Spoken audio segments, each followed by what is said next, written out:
Derivatives trading involves substantial risk of loss and is not suitable for all investors. Past performance is not necessarily indicative of future results. So stressful when the world's on fire. Good God. I can't look at this, guys. Like, my strategy is you buy it and you hope that you got a good spot. Yeah, but we all think you're crazy. You don't fight this. No way. The markets are freaking out and you don't think that anything is wrong? Come back tomorrow and I'll lose it all. Should be fun. Good morning, everybody. Well, it is Wednesday. We're getting a little bit of news here. Hold on a second. So U.S. durable goods spot 9 versus the expected -1. So that's going to be a move down. Sorry, let's do it like that. Oh, you know what? We should probably turn on the music. There we go. All right, let's go and see where we are at today. So,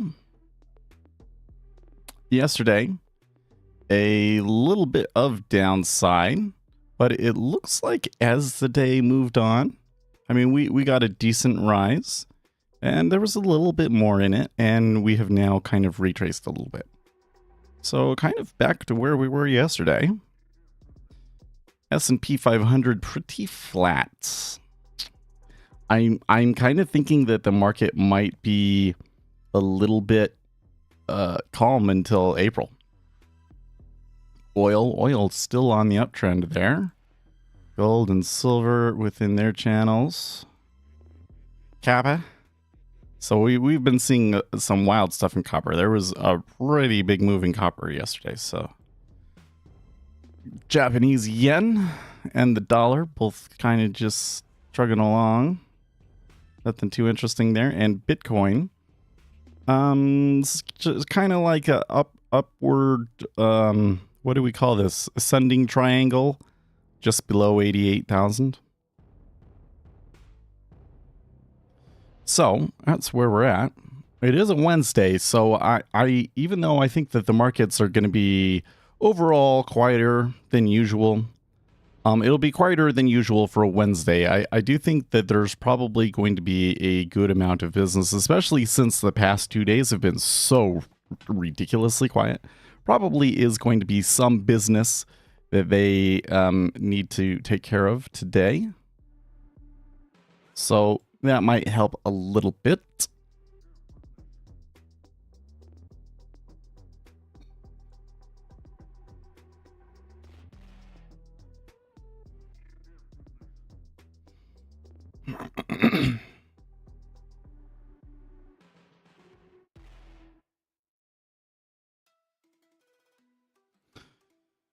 I don't know if we really have much else to go on today, to be honest with you.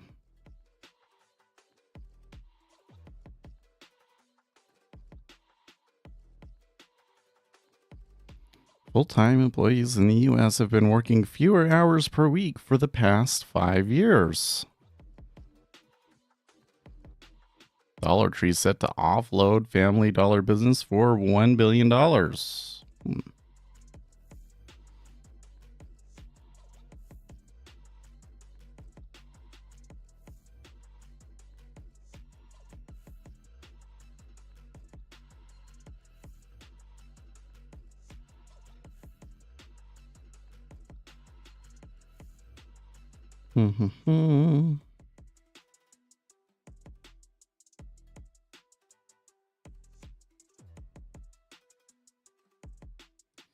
Yeah, not a whole lot to go off of. By the way, good morning, Uzi and IQ.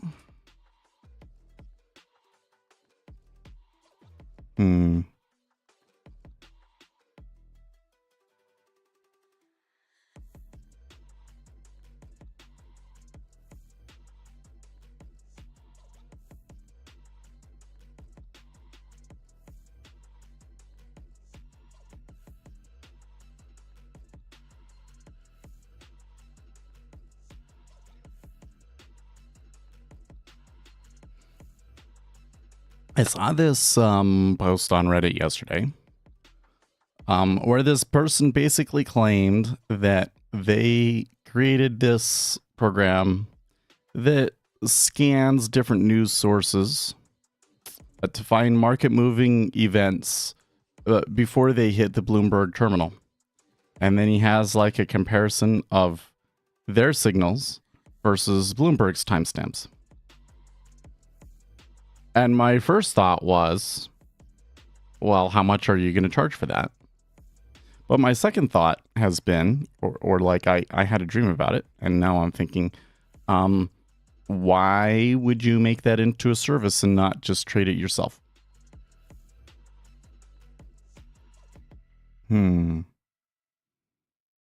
Are they trying to create a pump and dump scam? I don't know. But that's kind of been dominating my thoughts. I just come back and re-looked at that thread, and there's nothing new over there, so.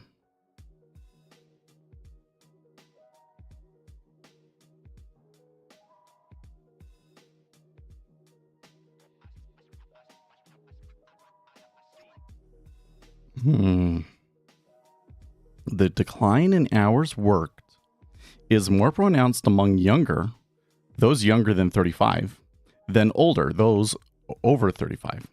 Between 2019 and 2024, older employees have seen an average reduction of just under 1 hour per person per week, while younger employees have reduced their hours by nearly 2 hours.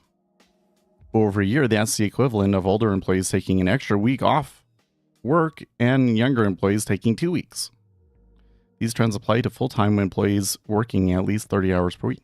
It seems to me that society is becoming exponentially more productive, and we could potentially see a really extreme change in productivity because of artificial intelligence, and that probably should result in people not having to work as much, people working less. I say it the other way because, people working less means they're out of work, right? But that it would be the older people continuing to work and the younger people taking more time off and using that slack is kind of interesting and makes sense, perhaps. That's just a theory.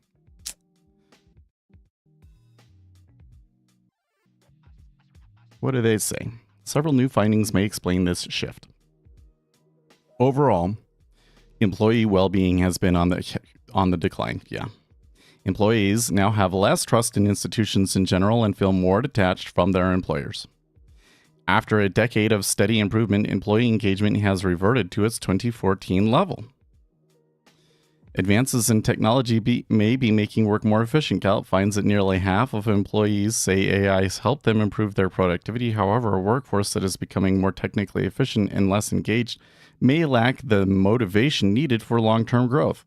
Employees, especially younger ones, now place a higher priority on their overall well-being. In fact, work-life balance and a better overall well-being now rank among the most important considerations when choosing a new job. Oh, well, that's interesting. So people have figured out that corporate America just wants to suck them dry, and they are not as interested or engaged with their companies anymore. Yeah.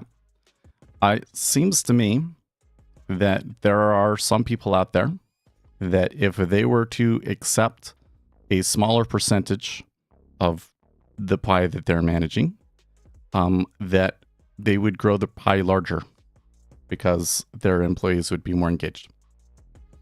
Seems to me.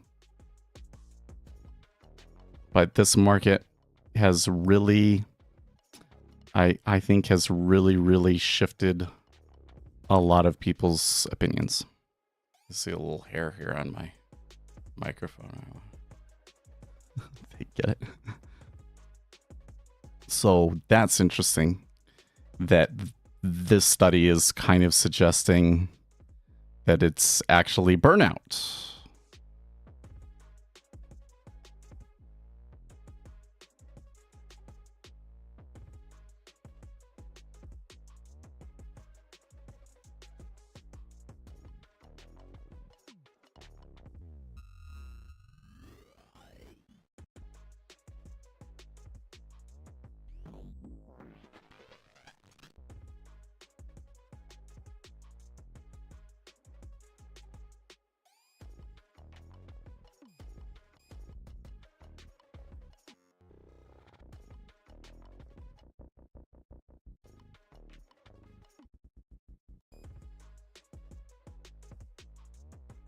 Seems like something that we could do some agent-based modeling on.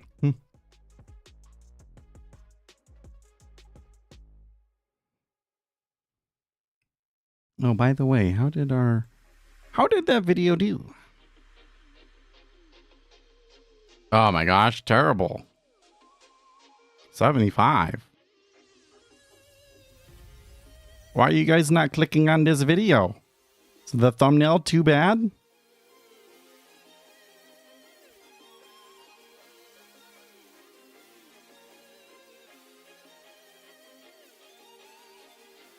We got 1 subscriber from it. I don't know. That's less than usual. What's with that? If you didn't watch this video yesterday, make sure you go watch this video. Should remember to post it at the end of the stream.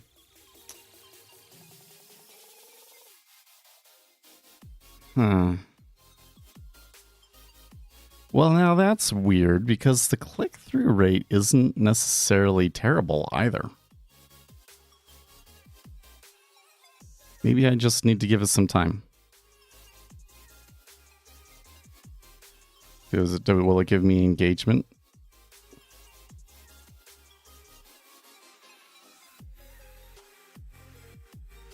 Not yet.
A House representative in Utah died of cancer, and they're going to have the funeral services up at the University of Utah Institutes of Religion. I'm wondering if even them would be large enough to handle that, though. We'll see.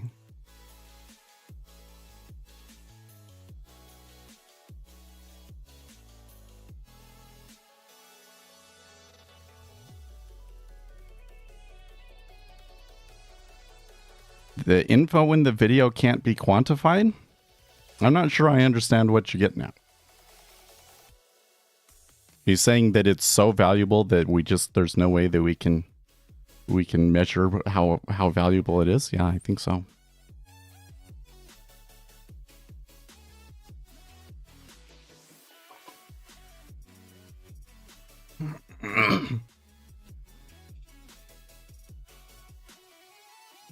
So if you go back and you look at my other videos where I kind of have like a more specific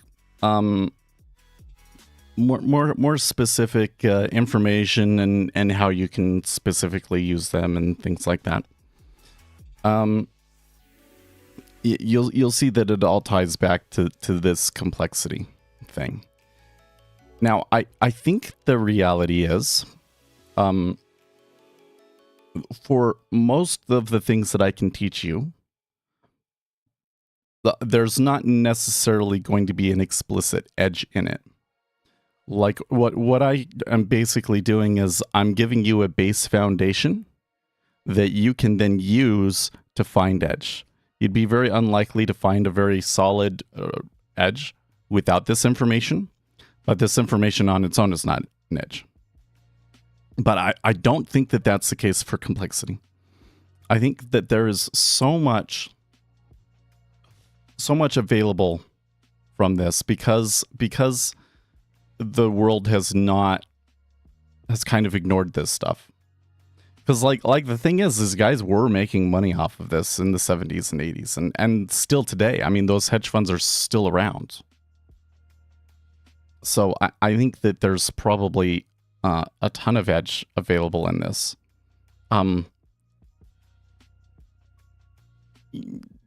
Probably a little bit more higher time frame for most of it, but you know, I think it's a really valuable video. I think more largely or more widely speaking, you know, there's a lot of edge in terms of how we deal with society rather than trading edge to it, you know?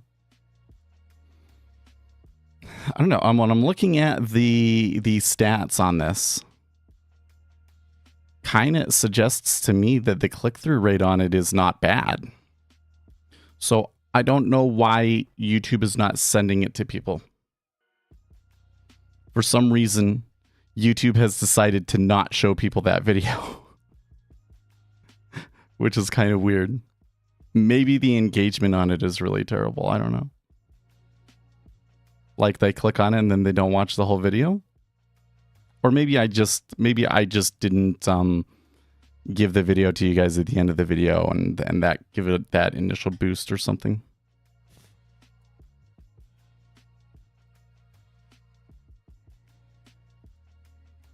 Lloyd, I don't think you watched it, and I think you're tilt.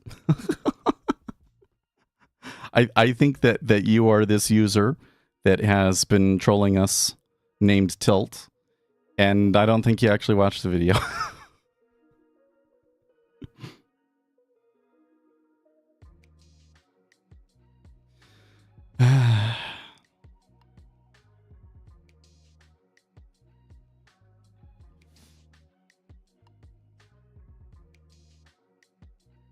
It's just so obvious that I'm going to let you do it.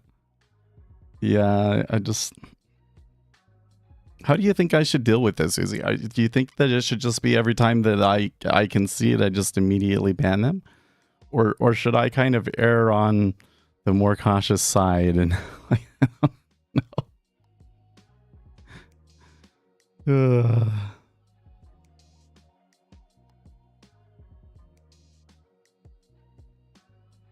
Oh, okay. So then I should just ignore him? Is that what we should do?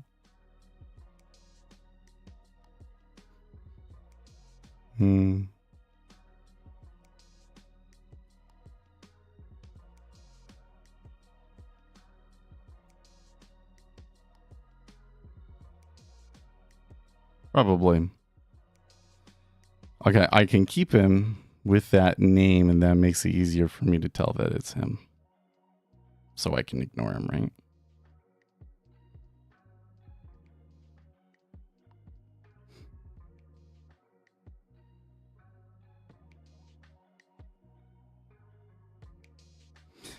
I guess the thing that we say triggers me about it, which is to say that when I see the comments, like I really, really want to think about and talk about the comment,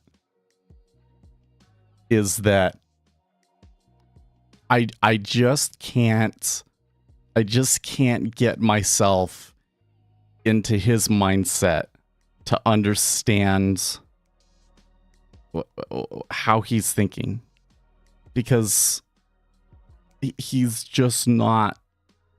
It seems like he's here, he's trying to troll and everything, but he just doesn't understand what's being said, you know?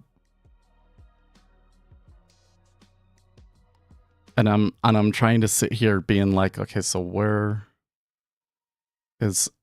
am I just not communicating some certain thing? Is this an opportunity for me to improve the message, essentially? Or the delivery of the message? Not that the message is the message, but is this an opportunity to improve the delivery of things? But then I think, no, maybe he just isn't that right.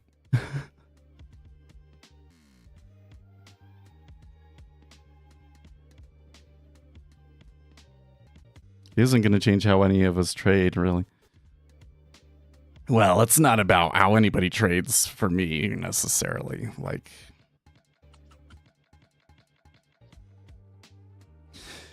one of the things that really bothers me about the retail trading world, as an argument that comes up, is people will say, well, guys, there's lots of different ways to trades, and we should just, we should just all let everybody do their thing. Okay, well, that's true. There's lots of different ways to trade, but there's also lots of things that we know are just objectively ineffective. And everybody wants to spend all their time talking about the things that, like, we know are ineffective. That people will come in and they say things that I just know are objectively false. And I think that there's kind of maybe 2 or 3 categories of people I've seen on this.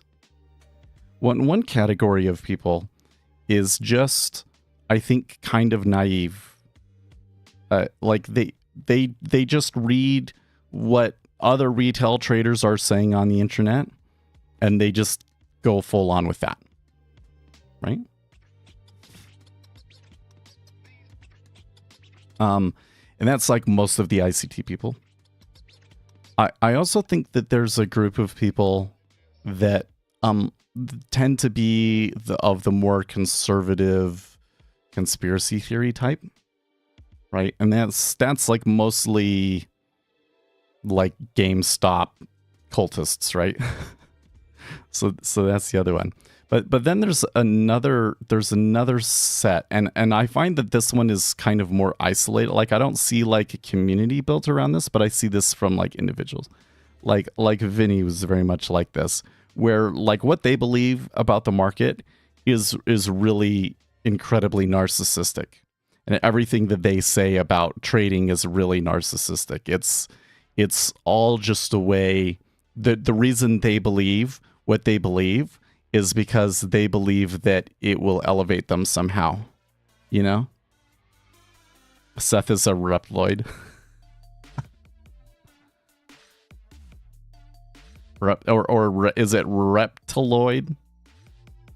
I'm a reptiloid. I wish. I would think if I was a reptiloid, I'd be a lot more rich.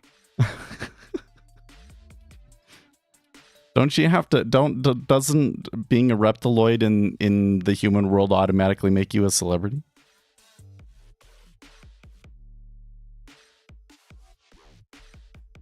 How do you do that?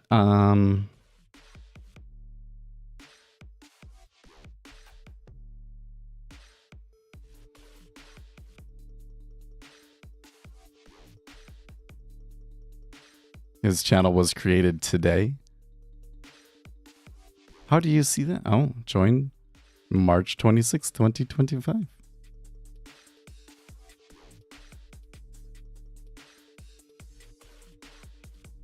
Oh, I see.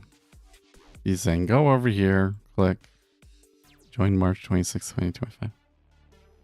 So should I make a robot that whenever a user joins, looks up some of that information and tells me if it's like a new account? That would be interesting. Let's add that to the list.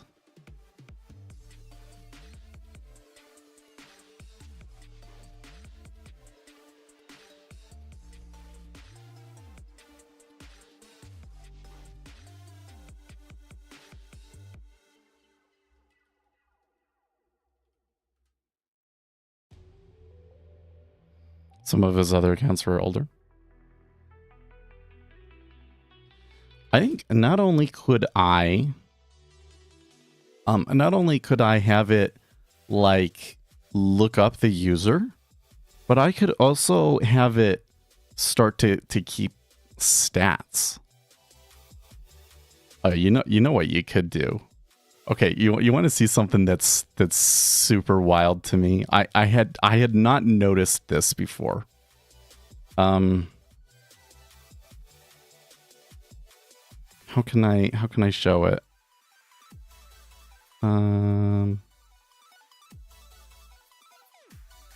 Here we go. So I asked ChatGPT a question, and it says memory updated, and you can click on it. So then I go through and it's like manage memories. And then it tells me all these things. Oh, okay.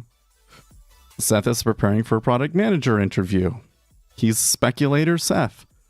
Like it is remembering things about me. And the insights that it pulls out of the questions that I ask it are also really interesting. Like, so what if I took every chat and input it into ChatGPT and had ChatGPT like, generate information about you guys? And would that be useful? I don't know. It sounds kind of more creepy than anything to me.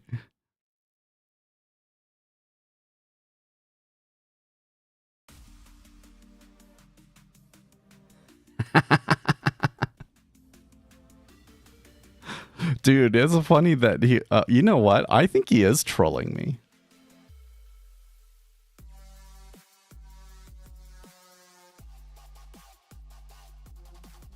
No. Like one side is like, oh, he just randomly decided to come in and like start promoting his service, and we're just the lucky people that picked him.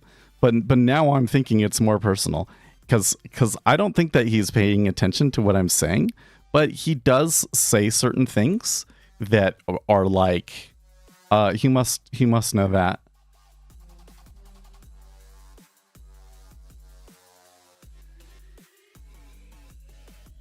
Don't you think all these crappy YouTube channels have 350k plus subs without having to inflate the numbers? Well, I don't know. I think that the way that things scale is really super crazy. It's really super crazy. Trolling is usually dopey, though. He's actually trying to argue if he were selling a service, why hasn't he promoted you yet? He's just arguing. Oh, promoted it yet? Yeah.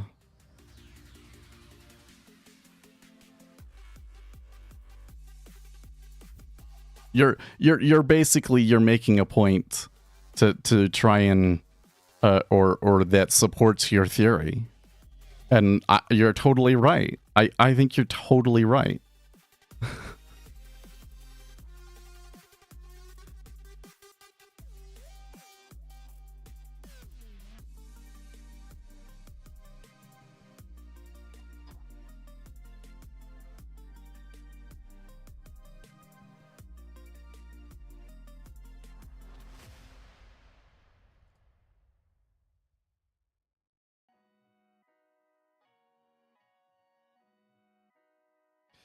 Here's the thing, because you brought up Linda.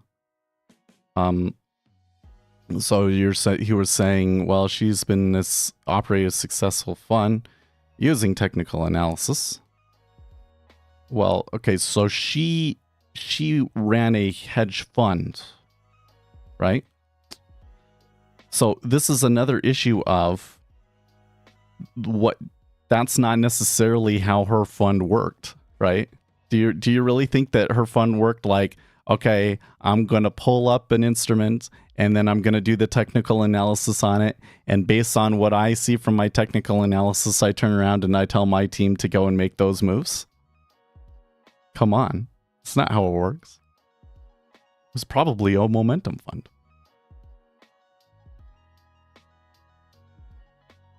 Couldn't be imagined that interested in making a point, not enough to run scripts. No, yeah, no, right. It would have to be that they have a particular interest in me specifically for some reason.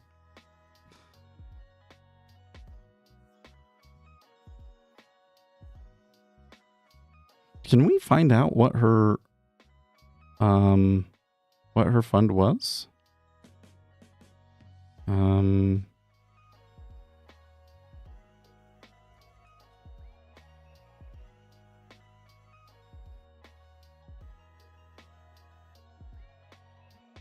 LBR group?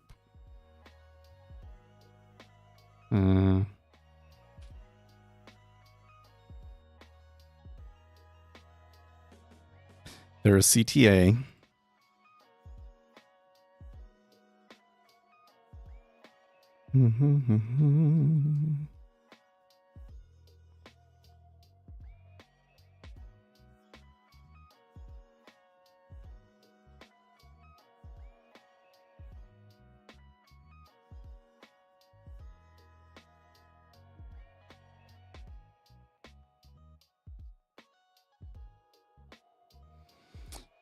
Or she says new market wizard. That strongly suggests to me that they're trading momentum.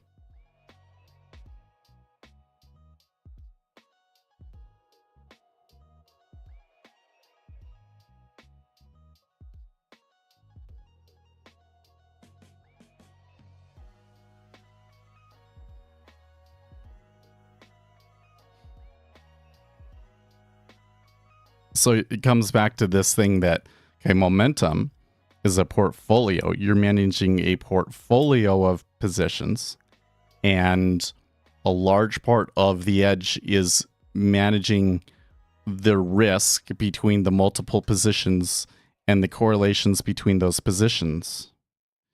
And while you might use something like a moving average and a like 50-day high and low and those sorts of things, right?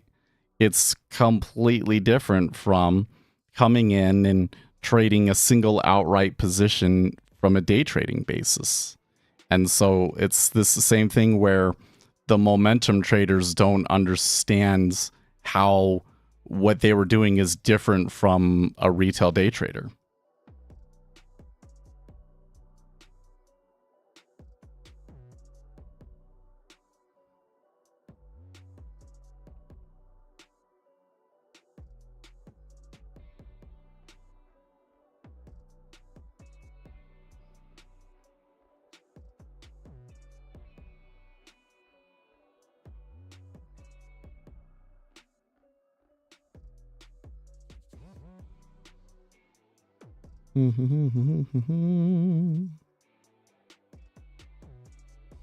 But we don't get enough about her to know how that fund worked.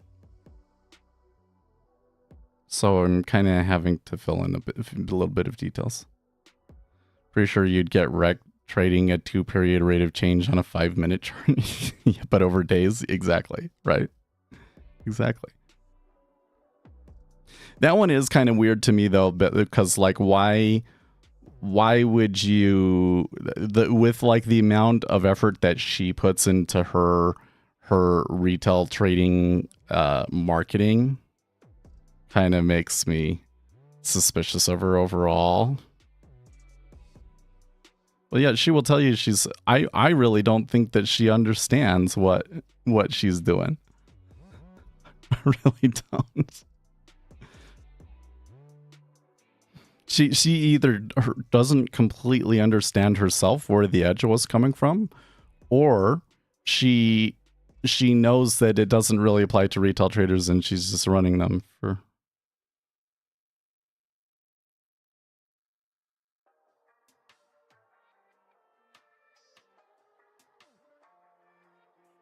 She has a live trading room even.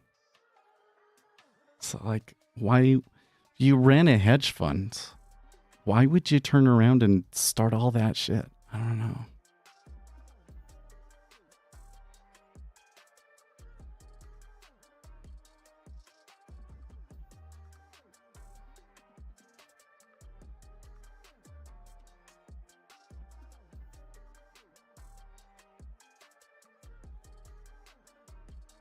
Well, you didn't. So once again, you didn't listen to anything I just said. What do you think about that, Uzi? Do you think that he's just not paying close attention to the stream? Do you think that when I say the things that he doesn't understand what I'm saying?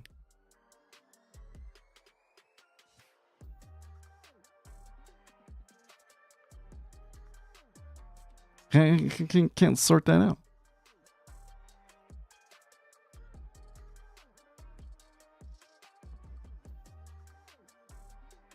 No, the name of the firm is LBR Group. I think to a degree, but the deep desire to argue will often just turn people's brains off.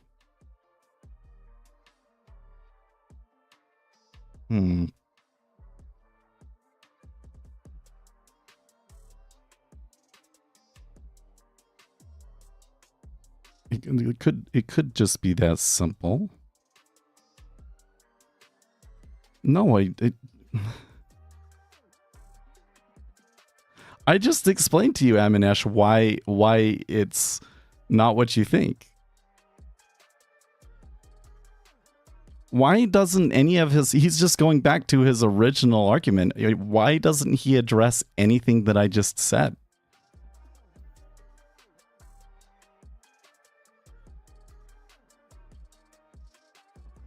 Well, his Aminesh's theory is that Linda Rashiki proves the effectiveness of technical analysis for day trading.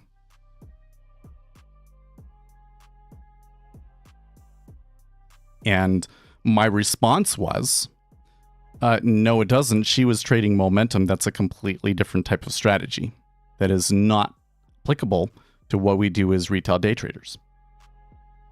And his response is, but look, they were successful for such a long time. So completely ignored that response that I made. And goes back to the original thing. So it's either he didn't hear and listen to what I had said at all. Like he was just off doing something else and didn't hear it. Right? Or there's some sort of deeper problem. Okay, maybe they're not completely interpreting everything that I'm saying correctly because they're just so into the mode of arguing. Well, that kind of makes some assumptions about that, because we have a certain theory. So in order for that theory to be true, that would have to be the way that we'd have to approach it, right? But since we can't prove that theory, there'd be other things like perhaps he's just not that intelligent, Maybe they have ADHD, which is that they're just not listening. But it could also be that they're just not capable of understanding what I'm saying and why it addresses their argument. Right?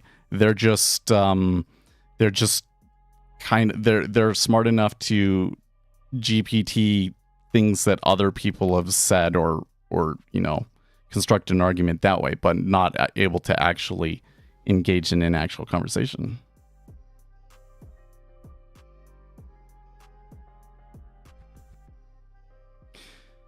Oh, well, you can Google search. So I'm quite familiar with the things that she says to retail traders, but that doesn't mean that that's how they ran their fund.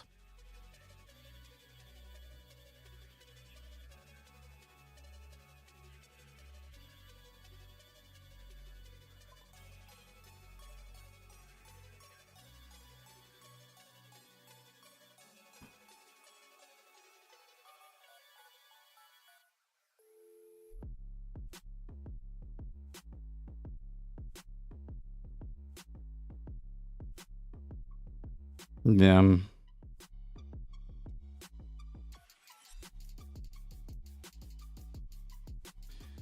Yeah, Paul. And do you notice how there's kind of this like he's picking up a conversation from earlier, but like it's been from the very beginning, like that he's somebody that we've argued with before his name was Tilt.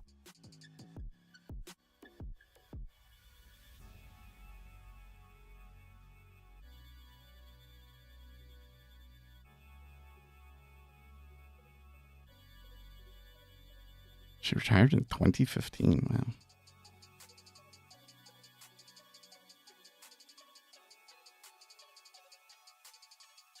You don't know how she runs her fund, but you speak as if you do. Well, I can pretty much guess, given that she was a commodities trading advisor and everything else that we know about the firm, that they were probably running a momentum strategy.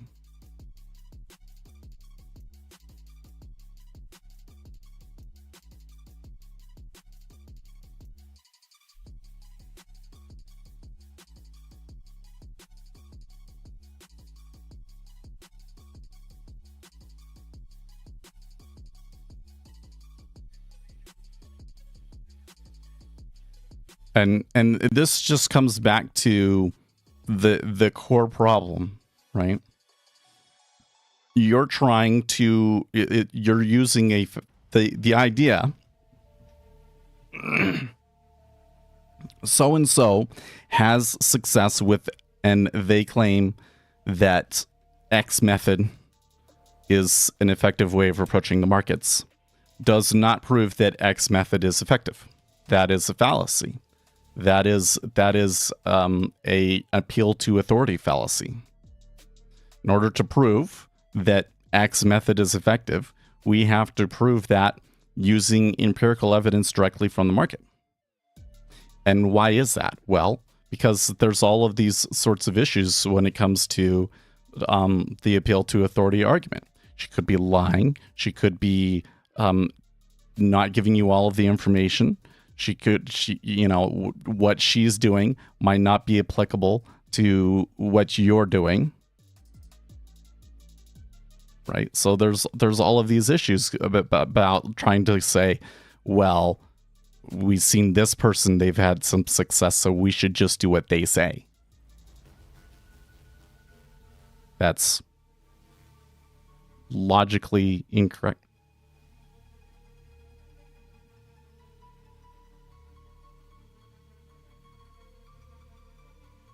I know a lady that, okay, sure.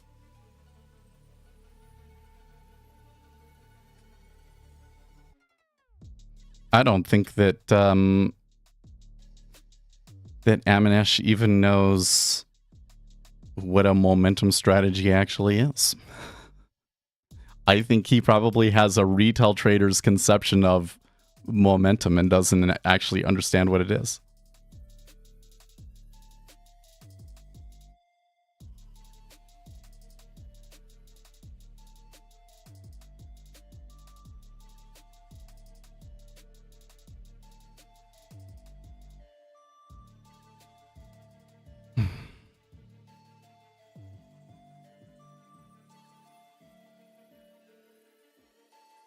So really, we can sidestep that whole conversation, right? Because then he's going to do this thing, right? Like, do you see the issue with playing that game, right?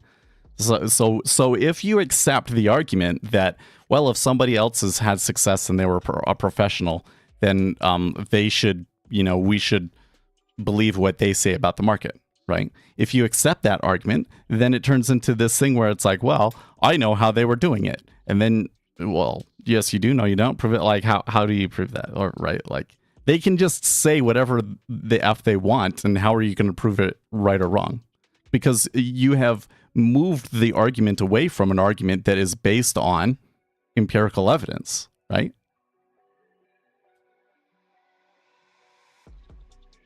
Like if somebody has had success like Renaissance technology, right? Okay, so Renaissance technology proves to us that you can make excess returns from the market over long periods of time. That's what that proves. But doesn't prove to us anything about a specific strategy because we don't know how they were doing it.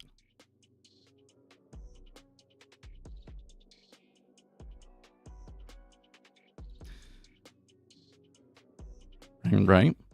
We have to have a clear, specific description of a strategy and a way to look at the output of that strategy over past data to verify the performance of the strategy.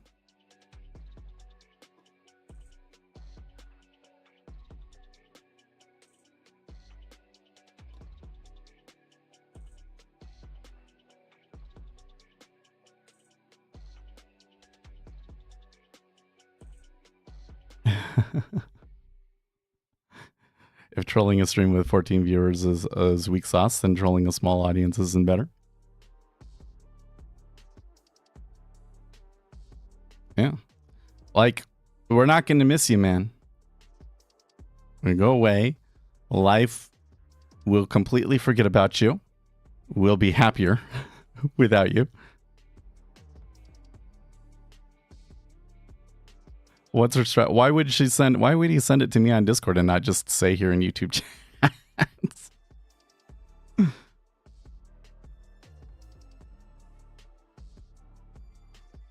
I mean, the funny thing is if we're just looking at a specific trading rule, and then I can go and I can backtest those and show you the problems with them, right? But that's why I'm saying that she was running a CTA fund, pretty much 95% chance that she was using momentum.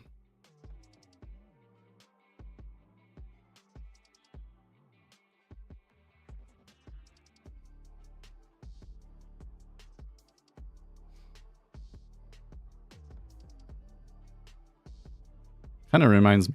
So, one of my best trades was Linda Rashiki tweeted about price should bounce off of a pivot, a what do they call them? Daily pivots.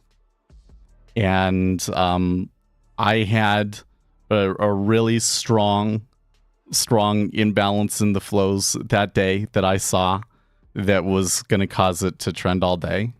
So I traded against her signal, and that was one of my best trades.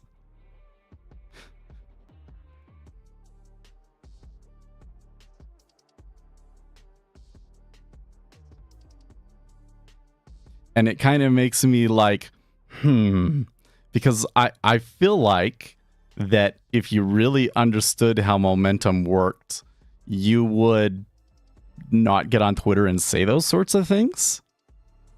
Which means that they either have to be a little bit naive about this, like somebody told them the strategy and they just executed and they didn't really understand it or how they got to it, or they're just outright trying to scam retail traders, you know?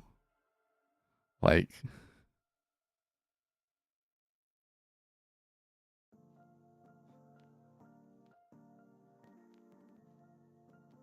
you don't know, no wonder you call. That is not an argument in your favor, man, because you don't really know either. And unless you were there watching every trade and hearing the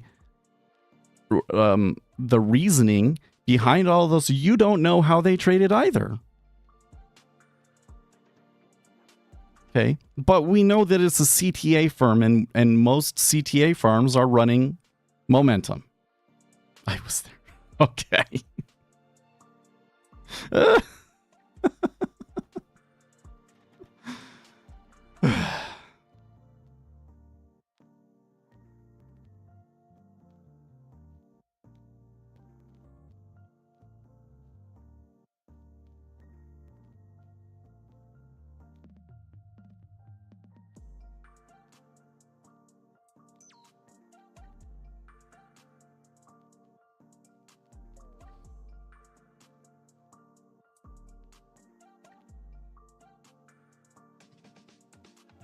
Yeah.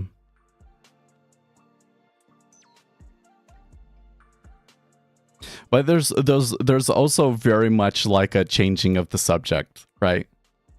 Because I've shot this argument of his down several different directions, and he never addresses the core argument, right? He just tries to change the subject. Which to me is usually a sign of cognitive dissonance, right? Like they very strongly believe that these things work, but they know that they don't have any empirical evidence to prove it, and so the brain just completely avoids it.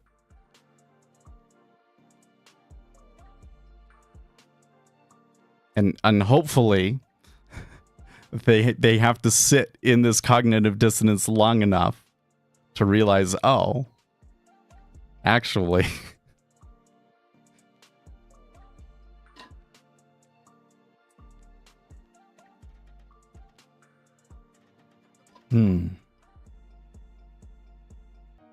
if the info is valuable, why does nobody? Who knows? But why Seth's YouTube channel doesn't take off doesn't really applicable. I mean, doesn't really have anything to do with the value of the information.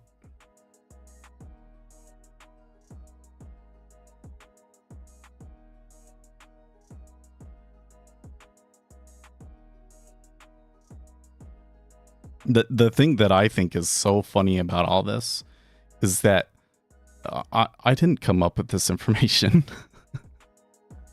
Right? Like ultimately, I am promoting the content of somebody else, of a group of people, like Jean-Philippe Bouchot and Doyne Farmer, and right, and these are some of the greatest quantitative scientists and traders of all time. For some, like literally, Jean-Philippe Bouchot co-founded the best, biggest, well, let's say the most prestigious at this moment CTA fund.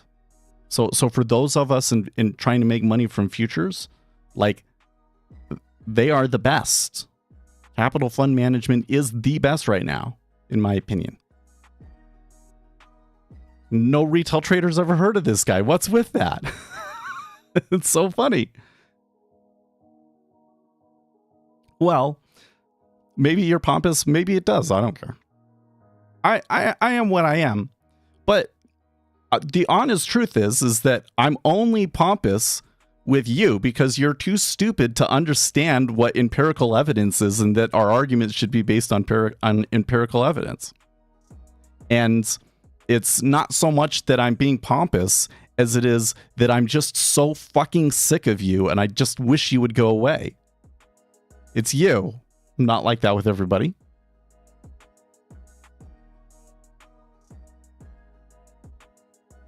And that's just on the stream, which we shouldn't expect most people to watch. Like honestly, most people are not going to come in, listen to a guy for 3 hours a day. You know, it doesn't surprise me that there's only a few dozen people that are willing to do that, right? But there's the videos. Well, you know what? I'm probably selling myself short. I'm probably selling myself short because I want to have a YouTube channel that has hundreds of thousands of viewers. But the reality is that the 16, almost 17,000 subscribers that we do have and the views that we do have on our videos is actually extremely impressive. It's still like within the top 1% of YouTube creators. And I don't think that we can say that the YouTube channel is a failure or anything like that. It's just not successful enough to be my complete income. And that was unlikely to ever happen anyways. So I'm probably just selling myself short. Because I want that so bad because, you know, that's the situation that I'm in. You know?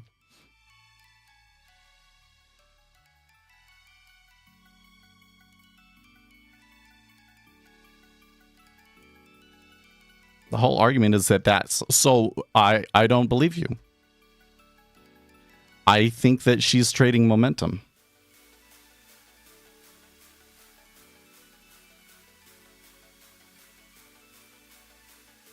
I think she's trading momentum, and I don't think you understand what momentum actually is.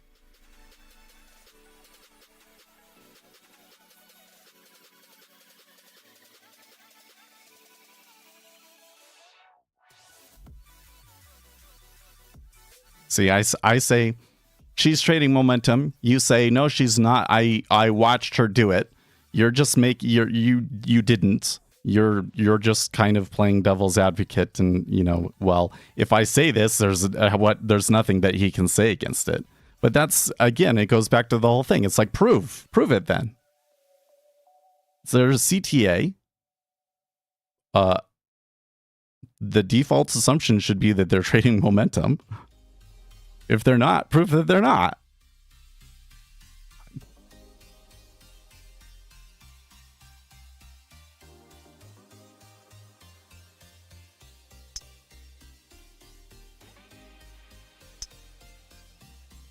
I must say, by the way, that treasuries, I'm expecting a lesser activity day, but for a Wednesday, this is still really, really bad. Really, really bad. You're at or prove it. Anybody can just come in and say that.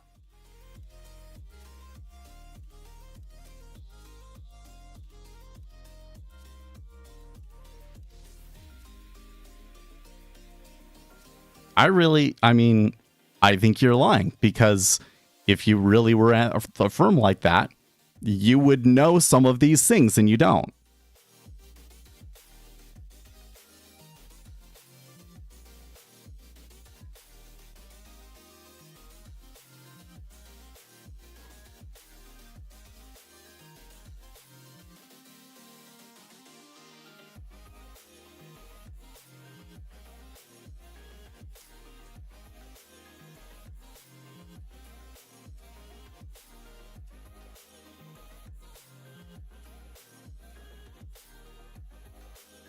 Listen, if you say that the world is round, and then somebody comes on your stream and starts trying to tell you every day that the world is actually flat and that there is a civilization beyond the Great Ice Wall, etc., etc., etc., okay, how are you going to deal with that? Are you going to be this super kind and gracious, open-minded person every day about it?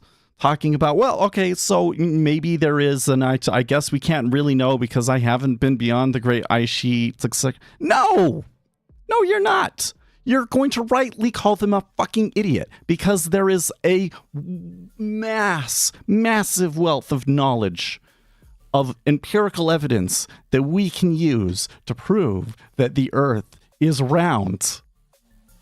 And only an idiot would believe that it's flat. Or somebody that just doesn't know very much, right? Yeah, you get frustrated. You might get a little bit arrogant, not because you're an arrogant person in general, but because you're dealing with a person that clearly doesn't know what they're talking about, and thinks that they do, and wants to annoy you about it. And that's what's happening. We have very clear, direct empirical evidence about how the market works, how momentum strategies work, etc., etc., etc. And you keep coming in here trying to tell me that the empirical evidence is wrong and that this cult that you believe in is correct. Is just as stupid as trying to come into the stream and saying that the world is flat. And I really don't care if you think that I'm pompous because I say that the world is round.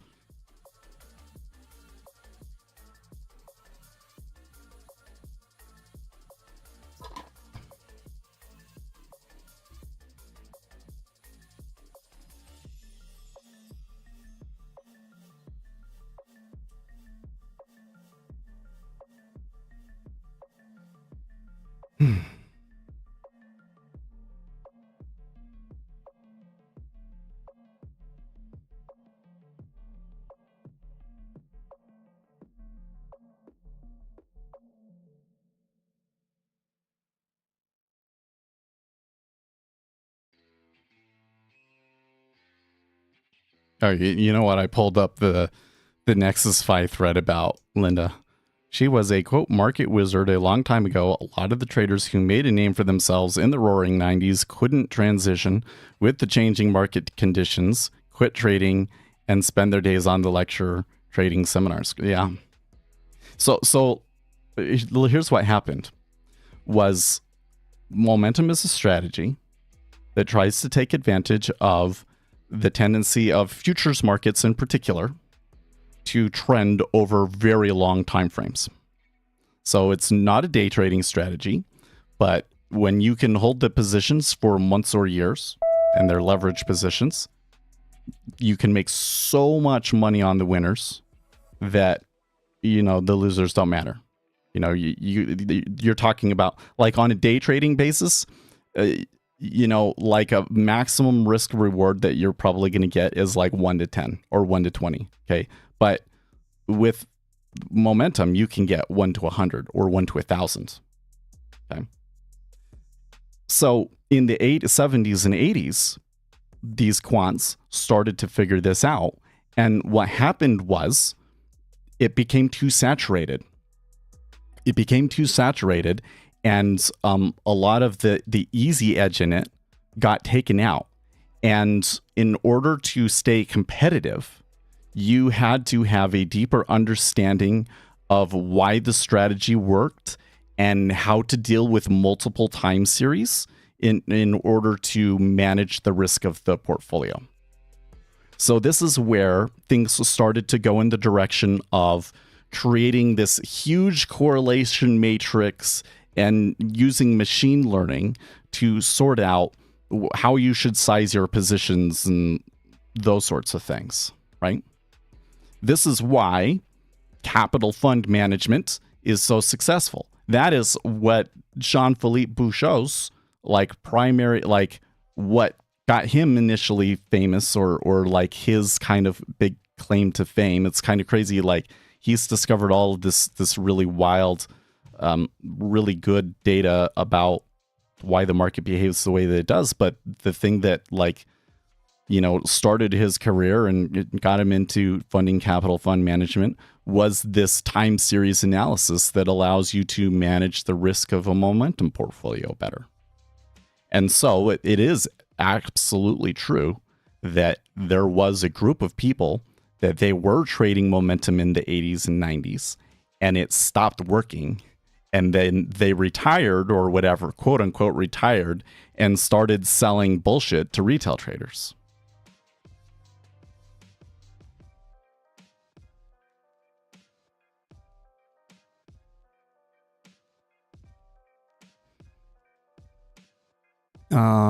Every time I've been watching you for 4 years, every time you say the same things, you get new people. Yeah, I mean, I really do. So in all seriousness, I would not expect the majority of people to come in and watch this channel every day, right? Those of you that are here every day, I think it's because you like me, and I'm kind of a weird guy. So I'm not going to expect the majority of people to be like super attracted to me or whatever, right? You probably have to have a little bit of neurodivergence in you and things like that. And so what most people do is they start watching the stream, they absorb that information, and then they go off and they try doing it themselves. And so I would expect most viewers to at some point graduate. Yeah.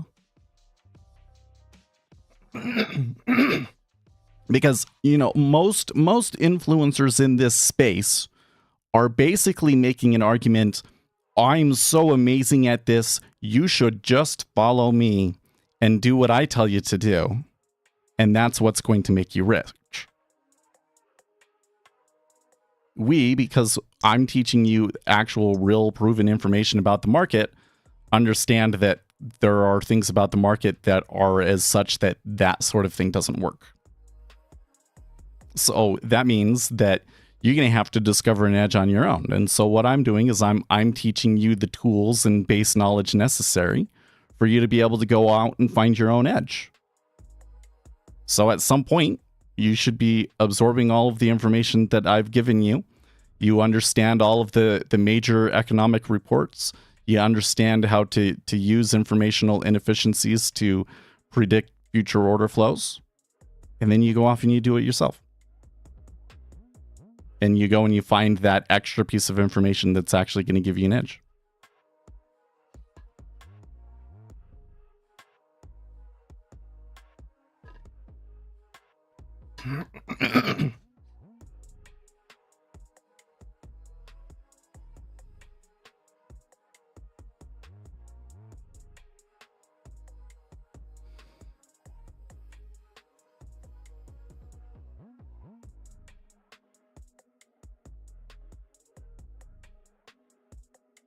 That account was created in 2020, so that's actually a real, that's a different.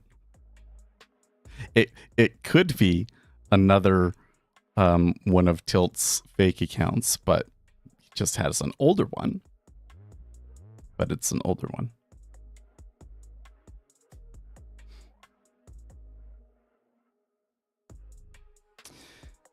I think more broadly that the other thing that I see is that what we know about markets that has been empirically proven, there's some problems. There's some problems with people. Basically, it contradicts what people want to believe. It contradicts what people have been taught about markets and our society. And then on top of that, it's incredibly complicated and nuanced and sophisticated information. So most people are just not going to sit down, especially if I'm saying, because if you get a person that comes in here and they're pretty open-minded, they're starting out with, oh, well, I want to become a millionaire from stock trading, right? They're going to come in, they're going to learn the empirically proven information about markets, and they're going to find out that it's a fool's game to try and become a millionaire from retail day trading. And that's going to kill all their interest off. So they're not going to stick around to really completely learn, because right at the outset, they learn enough to know that it's kind of stupid to do what most retail day trading influencers are trying to sell you on.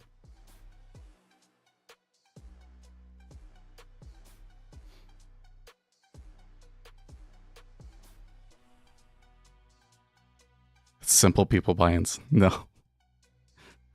You gotta watch my latest video. This will change economics forever. Complexity economics and agent-based modeling. Right? Yeah. It is people buying and selling. But those aggregate actions result in emergent behavior at the high level that you could never possibly predict just from knowing their individual actions. The only way that we know of, at least, to be able to see this stuff is to model the actual interactions and see what happens after millions of those interactions.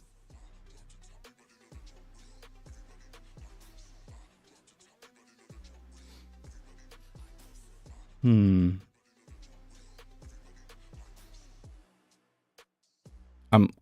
seeing a potential setup here. But I'm seeing a potential technical setup, but a technical setup on its own isn't going to be a very effective trade. So I should pay attention, though. There might be some news or something coming through.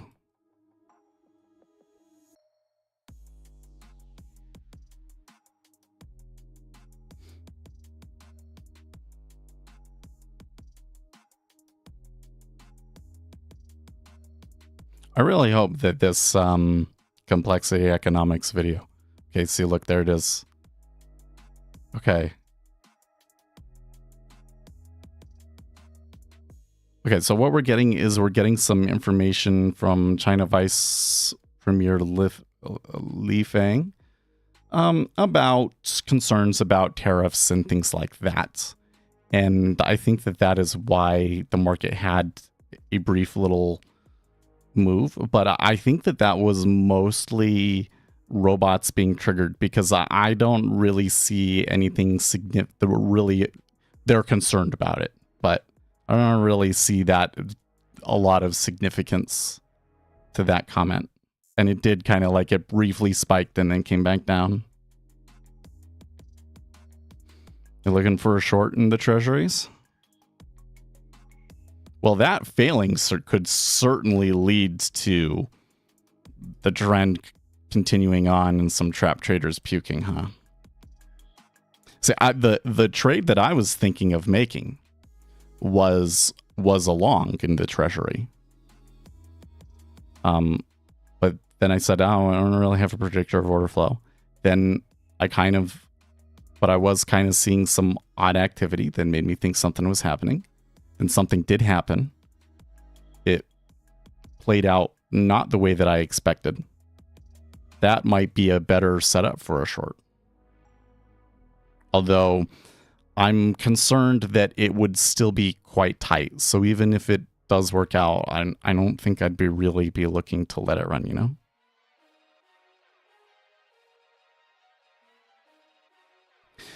You can also see the behavioral economic systems that I don't know, but could predict human behavior based on certain news and other things. Well, yeah. I mean, I think that's the whole thing is that you can predict what other people are going to do before they do it. It's an incredibly complex thing. And the problem that I have there is that what we do know about how people behave and how that would affect markets contradicts technical analysis in many respects, right? So, for instance, one thing that we know about people, I think when you're talking about, do they call this behavioral economics? I can't remember what they call this field of study. But I think that the most well-proven and studied behavior that we get from this is that people are more sensitive to loss. People, they pay more attention when they're losing money. They remember it when they lose. We are wired to avoid loss. Probably the evolutionary psychology rationale behind this or theory behind this is that, you know, if you were concerned about loss, you know, you were less likely to starve to death, essentially. And so that's why we are so prone towards a scarcity mindset and avoiding loss, essentially, right? And so what happens is markets behave differently when we are in a bear market than when we are in a bear market. And in particular, when we are in a bear market, there is more volatility. There's more volatility in a bear market. And this contradicts classic technical analysis because what kind of two of the major claims that technical analysis makes is that everything works on the same time frames and on the same direction, right? Like, so if there's a head and shoulders top, there's a head and shoulders bottom. If there's, right, that things should you know, these signals should be symmetrical, and they're not. They're not. Is there any book about your trading way? So what I have done, Claudio, so I think that if there's a book I'd recommend to you, it is this one, Trades, Quotes, and Prices, Financial Markets Under the Microscope by Jean-Philippe Bouchot and others. And this guy, we were talking about him a little bit earlier, but he is the head moderator at archive.org for the quantitative finance section. So he's like at the top of the quantitative finance field. He also co-founded a fund called Capital CFM, Capital Fund Management, which is basically the top CTA firm right now.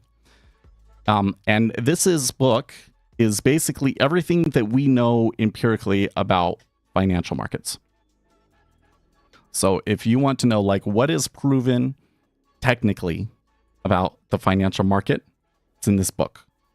And what I have done on this YouTube channel is I have essentially taken the information in this book, because this is really kind of geared towards maybe you're in school and like, I think that this could be used as a textbook for a class, or it could be used as a textbook for, you know, if you join a bank or a large fund or something like that and you want to understand more about the market. And that's kind of the audience for it.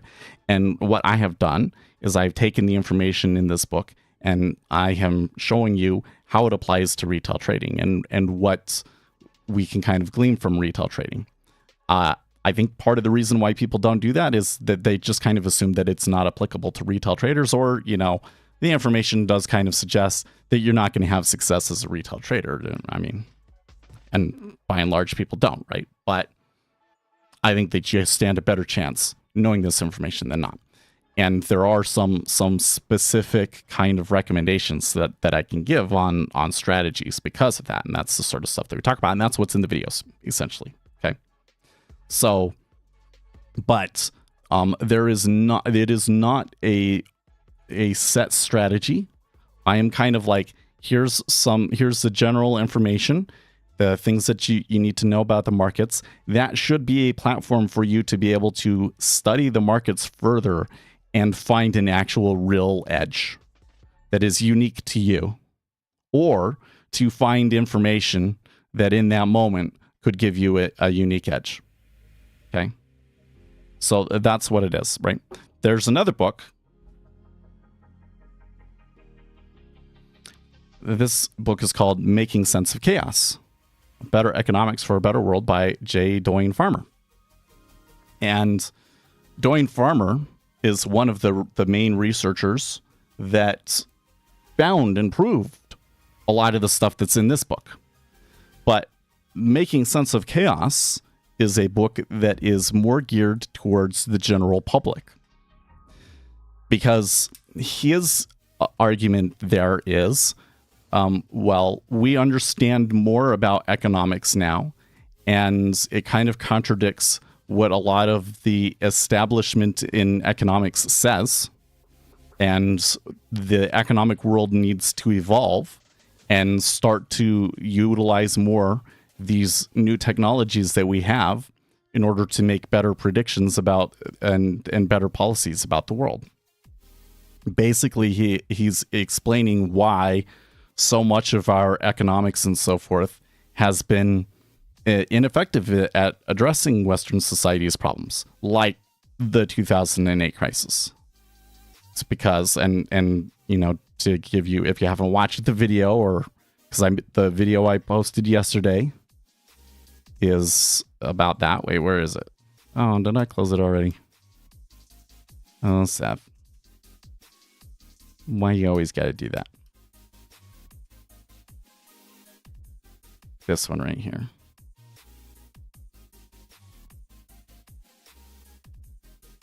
If you haven't watched this video yet, the brief overview of that is the reason why is because of complexity. Complexity means that you have a lot of individual working agents that are all doing actions, you know, interacting with each other.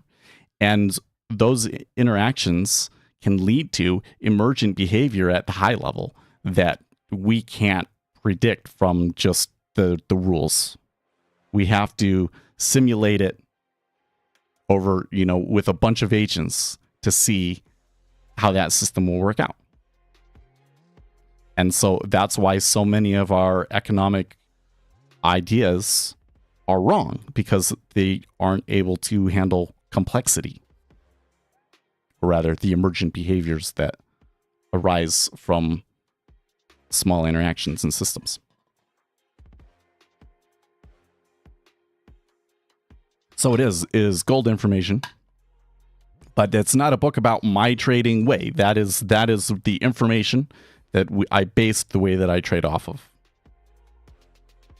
And I would expect you, I don't think that you have to read those books. I think that you should be able to just watch my videos.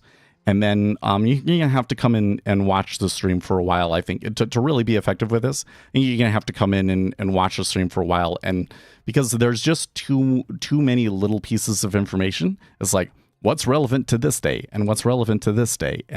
That I think I could write a book, but I don't have time right now. Someday I'll be able to retire, or I'll have enough saved up. I'll write a book. And then I'll have all that information. And you won't have to watch the stream.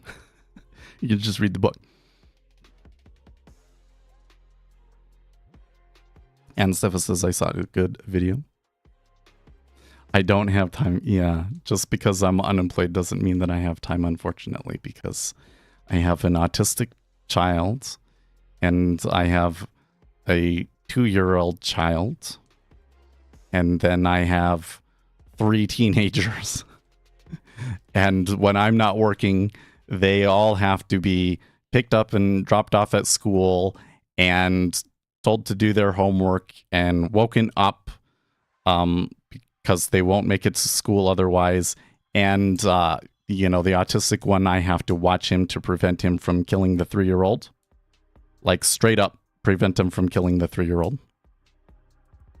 I got a lot of skiing to do. So, but you know how I'm doing the skiing, right? In order to ski,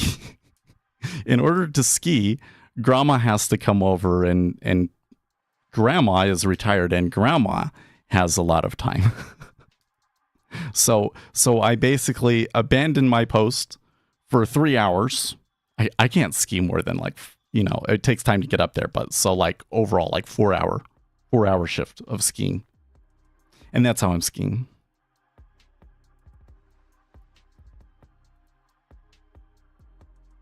So yeah, otherwise I think that I would have done a bunch of other things, right? I think that because in the beginning, like the first week or two, because one of the things that happened actually, this kind of it makes me feel awful thinking about this, just because. Well, I don't know. It's not like anybody did anything wrong. It was just kind of like my conception of things is wrong. Right? For the first month, so back in September or whatever, like my wife had the schedule that she had, and she went to work and she said, I need to switch over to full time. And they said, well, you can't do that till next month. So for the first 2 or 3 weeks, I did have a lot of time. And I spent all of that time catching up. I spruced up the indicators. I wrote a bunch of videos that I had been planning and made those videos and was super hardcore about it, right? And got that main stuff done. And so it was okay, I got all of the leftover stuff that I was kind of always wished that I had time to do and didn't have time to do, and I got those things done. And now I can go and I can actually start bigger things. And then my wife started working, and I realized that I don't have the time to do that. That watching the kids is a full-time job. And I mean, it's crazy. It's you would think, oh, well, okay, but you can still do stuff, after work or something like that, right? No. She leaves usually before I'm done streaming. If she's working, she doesn't work today.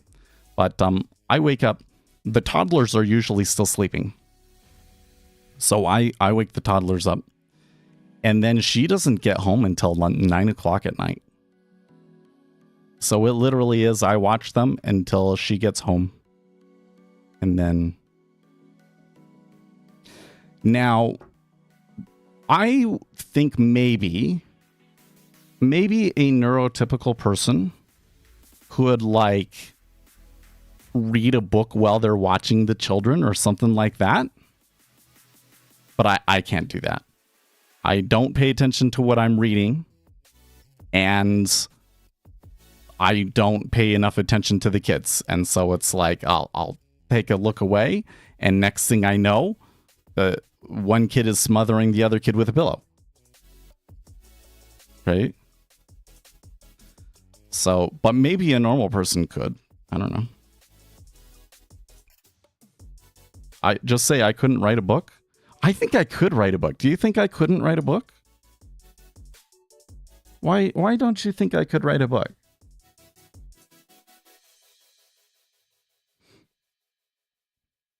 I mean, I can write. I think I could make an okay writing. I just explained why you can't. Okay. Well, but I said I don't have the time to write a book, right? But I think that there could be a time when I will, and I want to do it.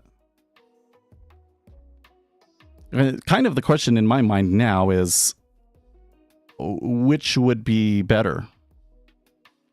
So like I think that when Ethan becomes 5,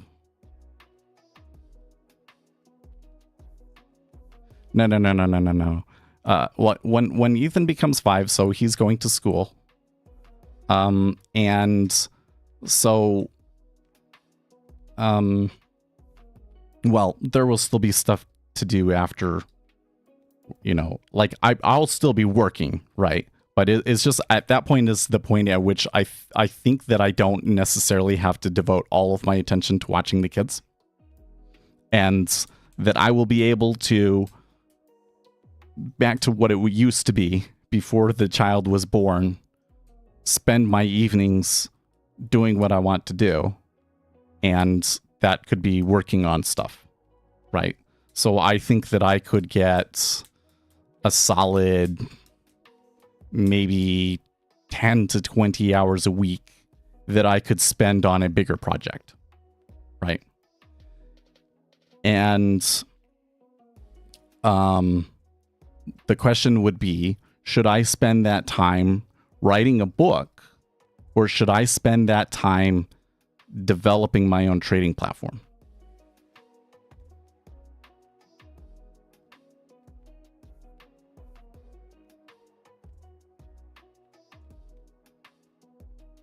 Do both.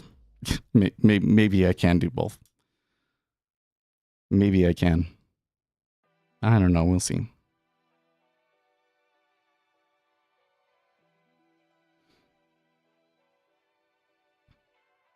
There's some other stuff behind that, but talk about it another time.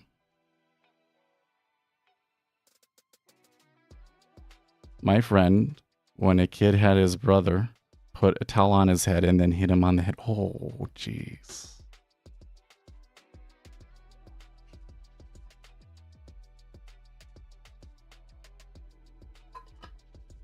I was a little concerned because yesterday they like to play with the youngest teenager, Abby.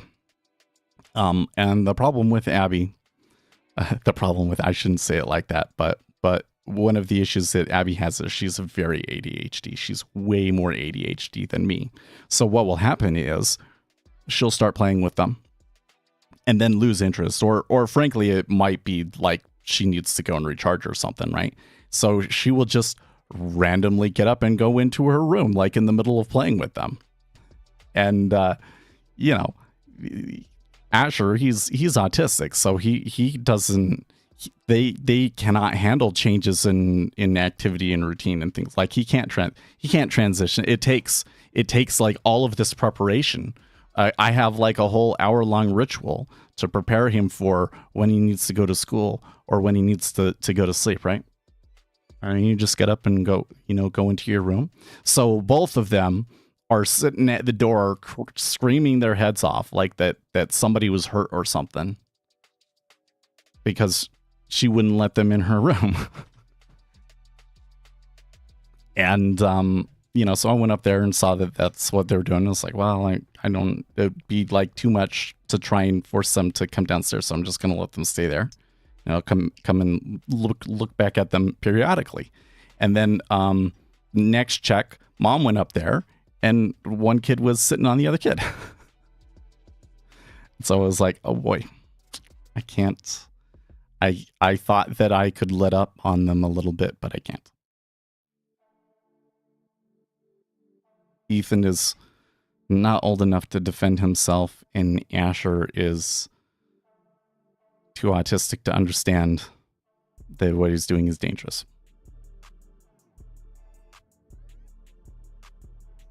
That was a buzzkill. I feel like that was a buzzkill. I'm sorry. But that's why I mentioned that. Like it literally, I literally is like we can watch TV. I can maybe watch, like stuff on my phone. So I've definitely been consuming a lot of content, but it's got to be stuff that's like, I can watch them. I can keep my eye on them, and I can stop at any time that I have to.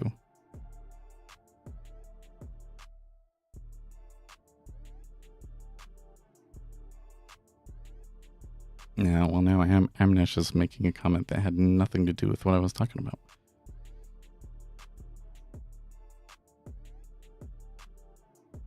Yeah, I have 3 brothers, and our summers were filled with beating the crap out of each other.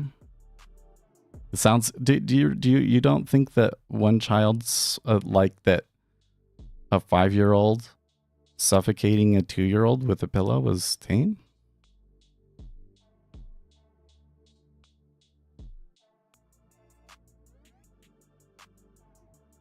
Like, I don't. I don't think you understand, man. Like, okay, like if you did that to your brother, and then they stopped moving, you would be like, "Oh no, I went too far. Take it off. Stop." Right? This kid doesn't understand that. Defines like, I don't think he was suffocating, but he had the pillow on top of Ethan, and he was sitting on top of him. He's 5. He's 5, but like developmentally, he's more like 3.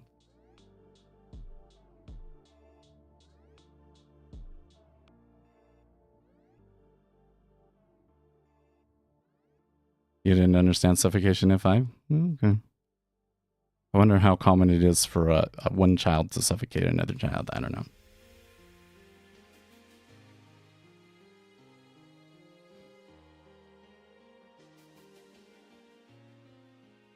We used to jump off our roofs. Oh, I don't think they would do that. That's maybe one nice thing about autism is that you know, they're not going to get into that sort of stuff, right? He's going to be more introverted and want to stay inside and yada yada yada, right? But I guess the thing is like when they're 2 or 3 years old, right? You watch them differently than when they're 8 years old, right?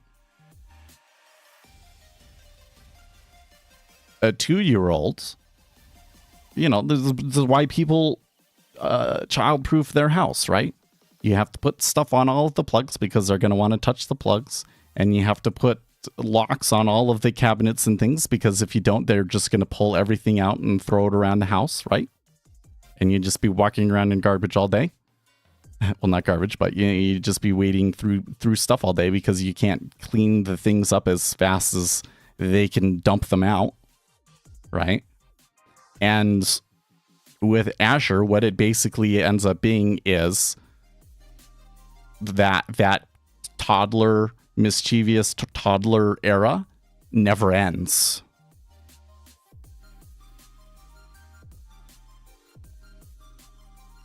I have an autistic relative who's near 40 now, but behaves like a 3-year-old. Wow. Well, Asher is behind developmentally, but he is developing. I can kind of get him to say things now. That's better. I actually do have hopes that he will be able to speak to some extent. But I'm very, very doubtful that he will ever be able to get to a level where he could support himself.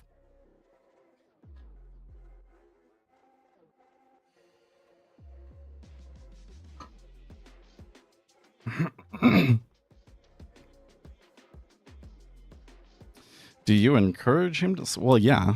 A lot of it is like, okay, you want something?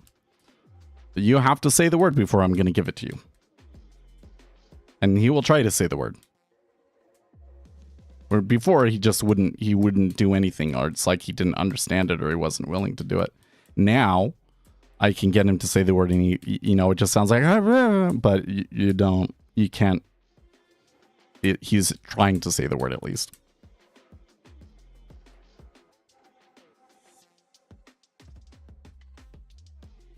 I read that getting the flu when pregnant runs a higher risk of it getting an autistic child.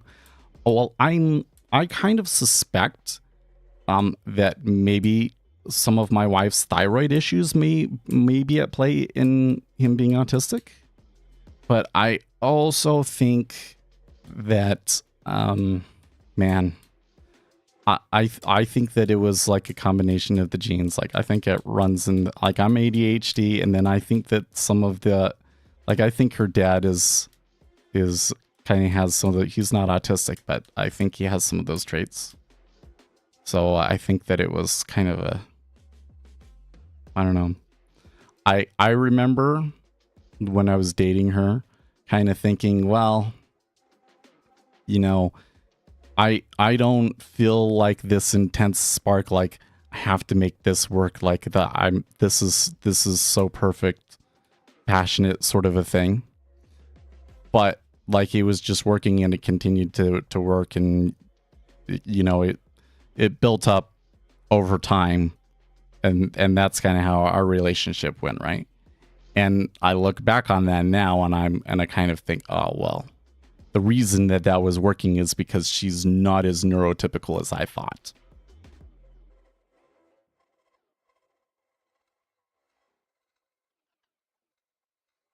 And so I don't know if that's like, okay, you that's just the way to do it. If you are a neurodivergent person, probably you want a partner that's neurodivergent to some extent too. Or if you want to try and breed that out, you know? I don't know the answer to that one. But at the time, I kind of thought, well, I want somebody that's neurotypical to help me deal with my particular issues. Well, I think that she helps me deal with my particular issues.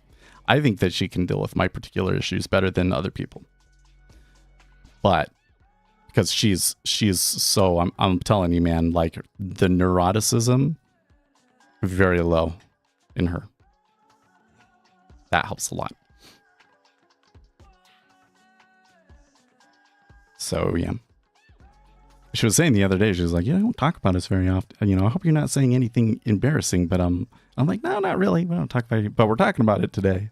But I don't think I said anything embarrassing.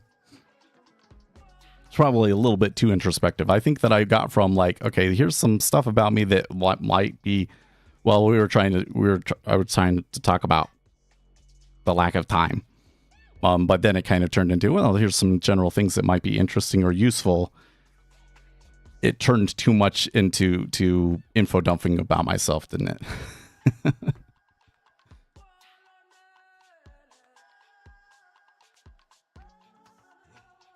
Most mother-in-laws for sure. I don't know what I would be doing if I didn't have my parents live so close to us. I would not be able to have handled the period of unemployment that I have.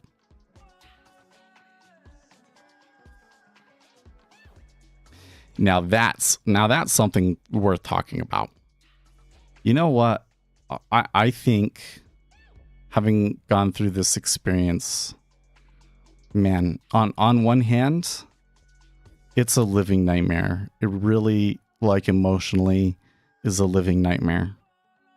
Especially the whole, like, everything that you have to go through to try and get a job right now. And the whole society telling you that there's something wrong with you if you can't get a job because unemployment is so low. It's rough, man. It's super rough. But on the other hand, other than, you know, I'm watching the kids now and everything, it hasn't been too bad yet. But that's because unemployment hasn't run out yet. After unemployment runs out, then it really starts to get rough. So I would say it hasn't been that bad for me, but emotionally it's a living nightmare. And my takeaway from this experience is that I think that we as a society are going to have to start looking at employment differently, because it seems to me that the trends are moving towards employment being less consistent for people in the future. So this idea that, like, most people should be able to be employed most of the time, I'm not sure that that's going to apply in the future. You know, like what if you were to look at a person's whole life, Like all of the people that are alive today, by the end of their life, have they taken unemployment? And like what percentage of that is that? And I would think that it would maybe be 10 to 20%, right? Maybe I'm wrong about that. Maybe I'm underestimating that. But I think that the way that the trends are going, that's going to be to like 90% of people will go through a period of unemployment.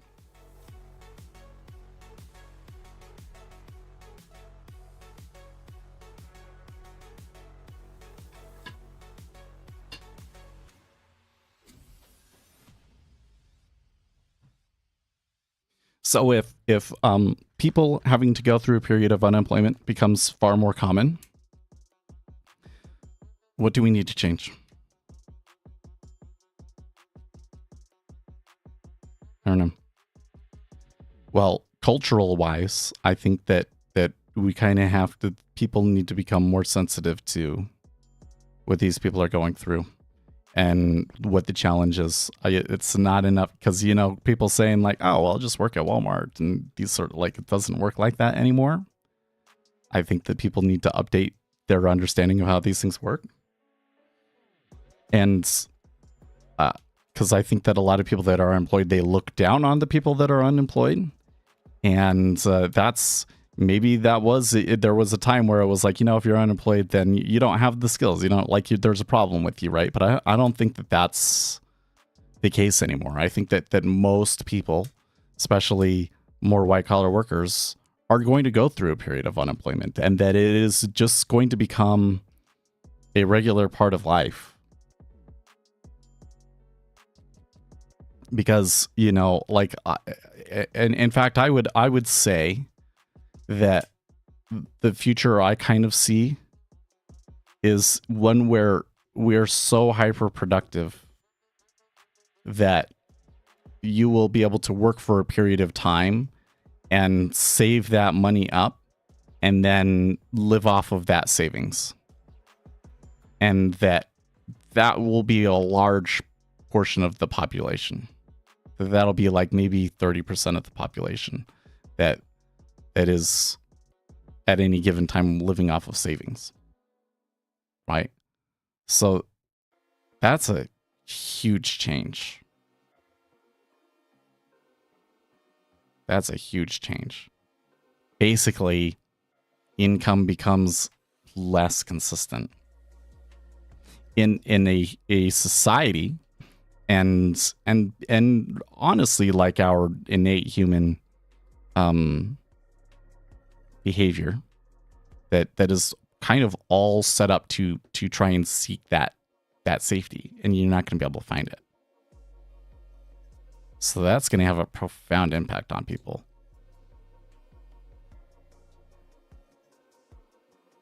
I know people who manage grocery stores at six figures who have zero gaps in employment for the last... Well, if you're a manager, I would expect a manager to not have many gaps in employment. Sure, but I'm just saying, like overall, like percentage of the population with gaps in their employment is going to go up. There's going to be some jobs that are still going to be pretty consistent, but, and you know, depending on how things go, this future might be closer or farther away. Like, I think one thing that I foresee happening, you know, I think that the economic transition that Donald Trump is trying to quote unquote engineer, I think that will inevitably happen anyways. Like, I'm not saying it's a bad thing for Donald Trump to try and make it happen, but it kind of seems to me like a necessary and an inevitable thing at this point. So there is going to be a period of maybe the next 10 to 20 years where the public sector deleverages and the private sector leverages up. And so that means that there probably will be a lot of jobs that come about that are going to be more traditional manufacturing jobs. I would say they're not going to be like, when I think of manufacturing jobs, I think of like working at an assembly line for cars, and your job is to put rivets in the car chassis or something like that, right? Things that machines do now. No, I think that these are going to be high skill jobs. Like when I worked at a semiconductor factory, yeah, there was some people who their job was just to walk a cart into a room and put the plates in a specific spot so that the machine would pick them up. Yes. But there's also jobs that was like, I take the completed wafers out and inspect them to make sure that our process is still working correctly. And there's somebody else that has to calibrate that. Like there's actually some very, very high skill jobs in that semiconductor factory, right? And so I think that there should be an increase in high skill blue collar jobs. Okay. I don't think that people in the future will look at a blue collar job in the way that they do today, that it's like beneath them or something like that. I think that there'd be a lot of people that will really want those jobs and will really make good money. Just like, like certain forms of welding, you can make a ton of money from welding apparently. So I have some friends that from the rave scene that do this. I think it's going to be more jobs like that. So I think that we will have that transition. But then at the same time, you'll start to see it in the white collar market, and it will just kind of expand as you get robots that are able to do more manual labor things. I think that employment is just not going to be as consistent in the future.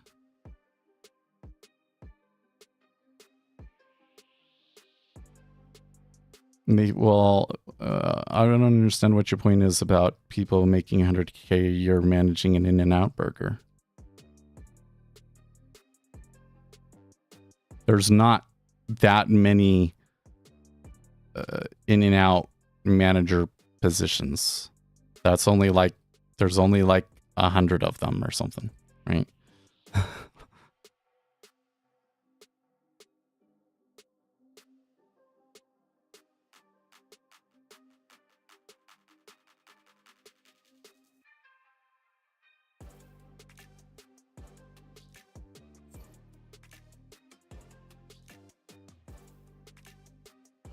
I think one of the things that I find really bizarre right now in like the prevailing online thought. The prevailing online thought is the advent of AI is upon us, and the first people that are going to get automated away are the programmers and the white collar workers, and everybody that hasn't been benefiting from this explosion in tech are now going to be masters of the universe or something like that.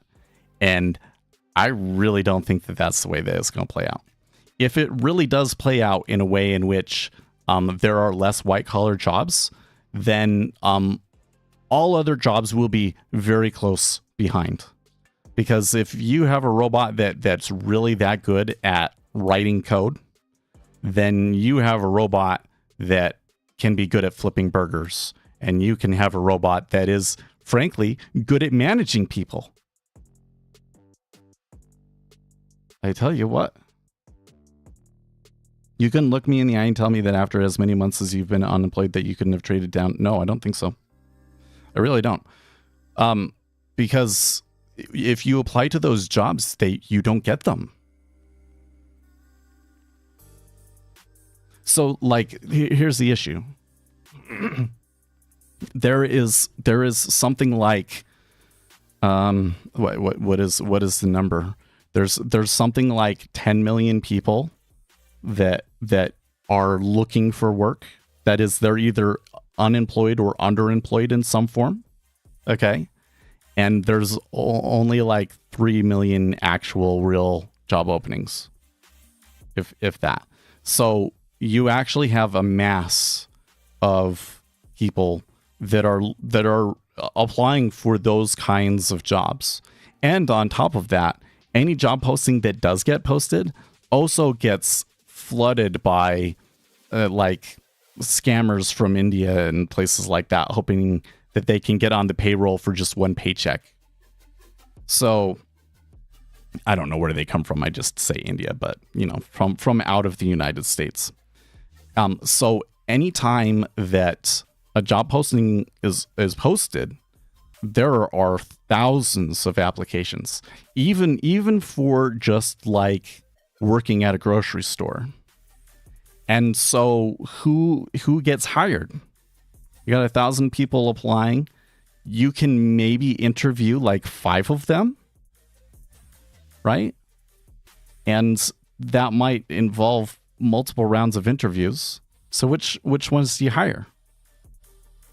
Probably the one that is already doing that, right? Because you know that if you hire the guy that was a site reliability engineer making 6 figures, that he's going to continue to apply to 6-figure computer jobs, and eventually he's going to get it and then leave. So they don't hire those people.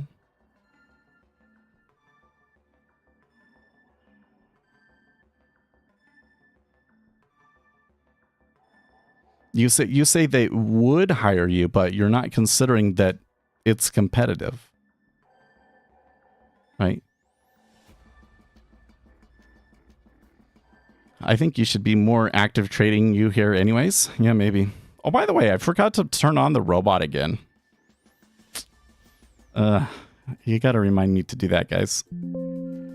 I have like a note in front of me that says turn it on and everything, and I still forget.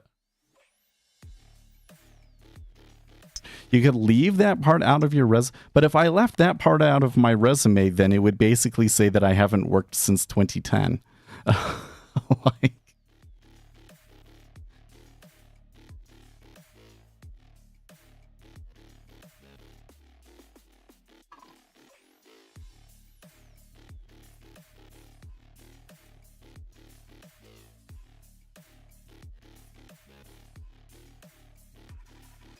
I mean, there's this other part of it, which is if I had gotten a job, if I had gotten a job like at a grocery store, I'd be making less than unemployment. So that's another side of it, but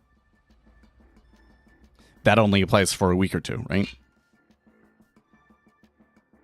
So if I'm still, I have one interview going on that I'm actually really super hopeful about, because it sounds like they're looking for something specific that I can fill and that they're having a hard time finding. So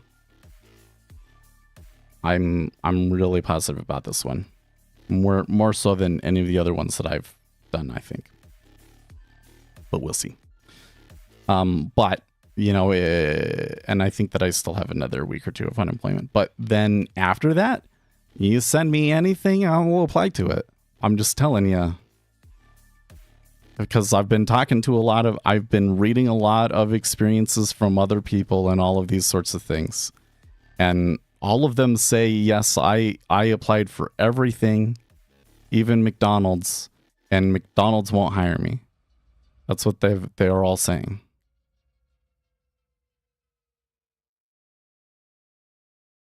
No, that has nothing to do.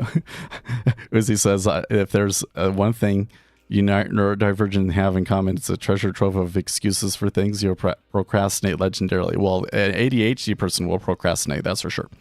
But this is not a neurodivergent people thing. This is, I tell you what, here, I challenge you to go to, there's a subreddit called, what is it, recruiting or recruitment hell? /recruitment hell? Oh, no, /r/recruiting hell.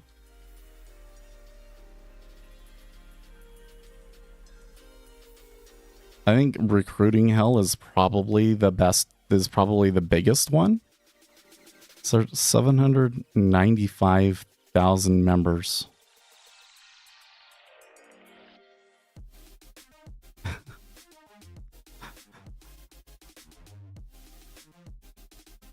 Just go and read the comments in this subreddit, man.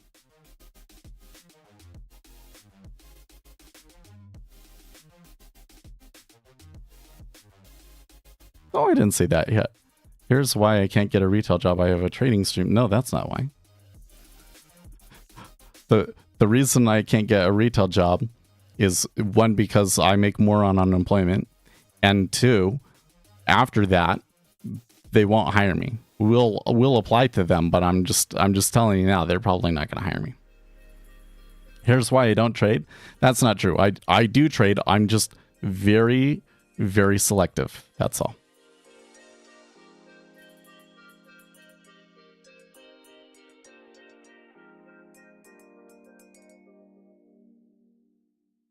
I have a nephew. When interviewed, he was asked if he can handle stress, and he said, yes, I have ADHD. I said, why that? He told me because the manager's office was so neat, he looked like OCD. He was hired. I'm a little bit lost on what you were saying, but I feel that I have a greater ability to handle stress than other people. I feel that in general, there's more stress in my life than average people. And stress actually gives me the neurochemistry that I need to be focused and do things. So I actually perform better when I'm a little bit stressed. And I'm used to dealing with stress that I think most people would just absolutely collapse underneath them.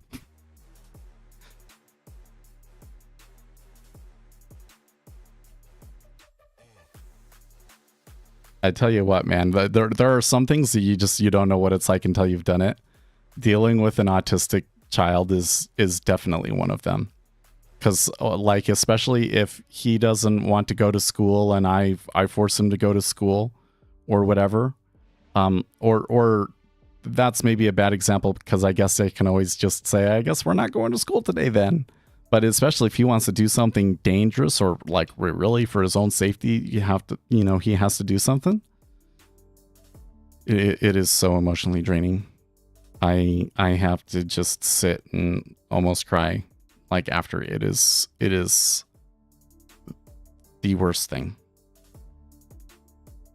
But I can just take a quick break and then I'm fine. I don't think most people could do that. You are indeed selective. I am indeed. I tell you what, I like on days like this week, because do you remember like the early days of the stream, and it was like, oh, it's going to be a tight day, and then I always have a hard time telling when it's going to be a tight day, and then I would overtrade and I'd look back on it and I'm like, oh, I took all of these losses and it was just like a 10 tick range. Why was I so dumb? And now I don't do that. And I think that the greatest, the greatest single development that I've made in my trading over the years is understanding when it's those really shit days and just not trading. And in current markets, it hasn't been like that since Donald Trump, for the last year, but I would say overall in modern markets, those days happen more often.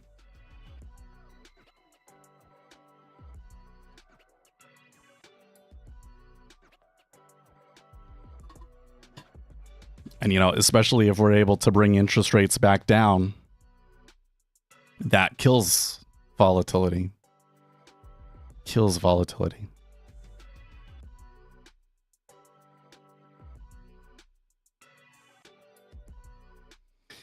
Now here's another thing.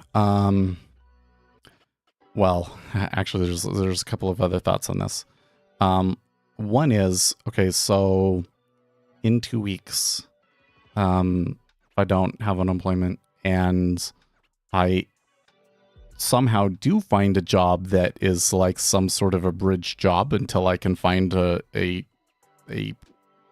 software job again. And if that is a full-time job, to pay for things, My wife will still have to work full time. So my parents will basically have to come and family will have to come and babysit. And they're leaving in September, so that can only last for so long, and then I don't know what I do there. So that's one thing. That's one problem that I might have to deal with. Another side, though, is... So by the way, I thought that it was supposed to end... Well, unemployment was supposed to end this week, but apparently I have 2 weeks left. The other thing was I was spending all of the time that I did have, like the days when my wife is here, which is usually at least 2 days a week, sometimes 3 or 4, but most usually it's 2 days a week. I was spending that time making videos and mostly making videos, and I guess working on the trading the Ninja Trader indicators, right? I really feel like that I've done most of the videos that I wanted to. I think one of the things that's kind of funny here is that it might be fair criticism to be like, well, you want to do this, you want to do this, you want to do this, and you haven't done them. That's kind of like an ADHD thing, that like you're going to have a lot of grandiose ideas that are far beyond the capacity of any one individual person to practically do. Most of those ideas shouldn't be done. But I, at the same time, feel like that I've been quite productive. Like I put out a lot of videos. I was really happy with the videos. They were, I spent the time and wrote them and did it all right. And I put out all the videos that I wanted to. So when I look at the list of like next video ideas, they're just not as interesting to me, So I do think that I'm going to go back into a mode of maybe making one video a month and spending that extra time on doing something else, right? And this week I've spent that preparing for an interview, because it was an interview for a different kind of role. So there was a bit of extra preparation that I needed to do, brush up on certain things. But after that, like next week, I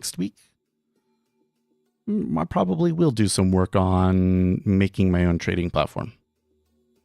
Probably I will.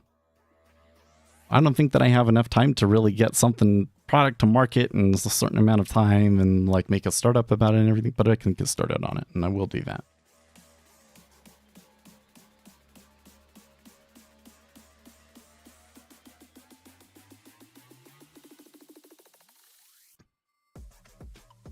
Range market.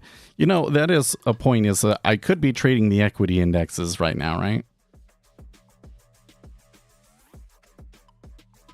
I mean, in terms of the amount of movement and everything, there's always some opportunity in equities, and trade micro e-minis. Yeah, there's opportunity in equity index futures, and in this past week in particular, there has definitely been some opportunity. If I felt that I had an edge over there, I'd absolutely be trying. But I've never been able to find an edge in the treasuries. I think that I need to do some, maybe there is some, like when we talk about chaos and all that sort of stuff, maybe there are some emergent behaviors that come about as a result of it being an index that are different from what I see in treasuries, right? That we could take advantage of. But I have not read anything even remotely close to that. nor do I have any ideas about research that might lead me to an edge like that. Trade MCL. We could do MCL. You know, GG, that on that one, like I think that if I wasn't focused on the treasuries, that I would trade mini oil. I'm not going to take live trades while I'm unemployed, but you know, we've been trading the treasuries. And we still take about at least 3 trades a week usually.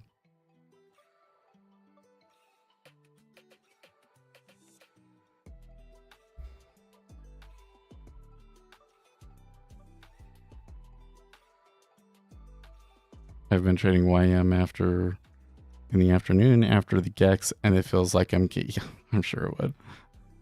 It's just they're super random. Like I said, I'm sure that there are emergent properties in there that I don't know what they are or have any clue how I would find them.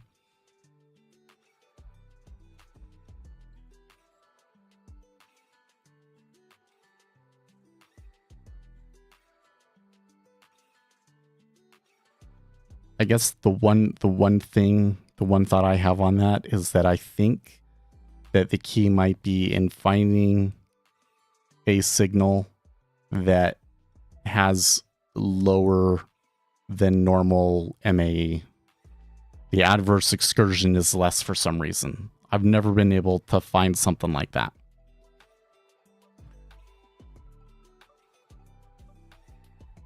Not from pure price. Not from the tools that are available to me.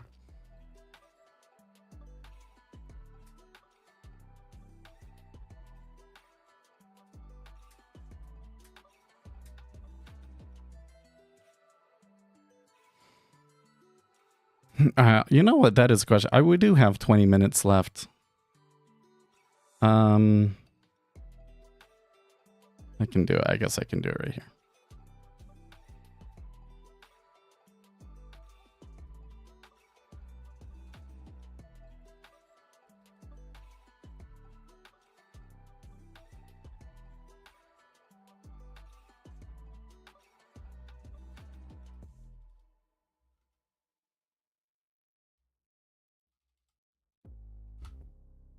Trading platform or a book?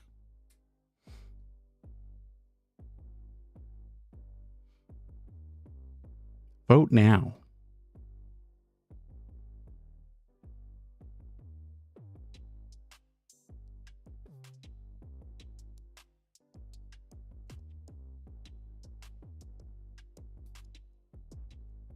Wait, what? Tesla has 33% short interest?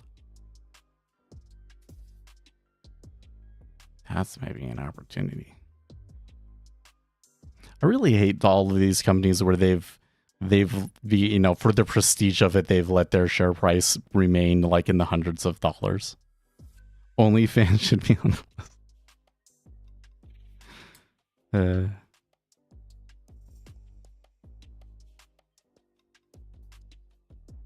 I mean, I probably could make a subscription that's like $20 a month for like aftermarket analysis, sort of a thing.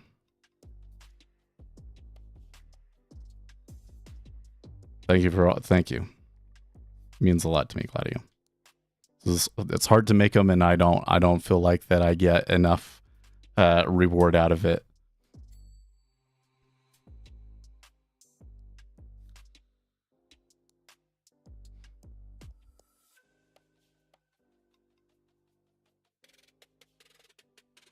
Okay, then we're gonna say, oh no. There's only 3 votes. We're too early. I was gonna say, oh, that's interesting that it's third, and that's because there's only 3 voters.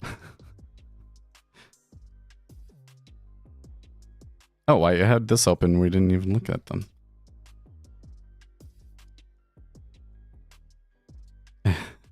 You know what's not cool, Bobby? Having 5 rounds of interviews for an entry-level position. No kidding. Like, I think for me, I would expect 3 or 4 rounds, but The fourth round is the last round is usually not necessary though. The last round is just to make the make an executive feel important. We are looking for 35 years of experience. Final interviews are a vibe and cultural check, yeah.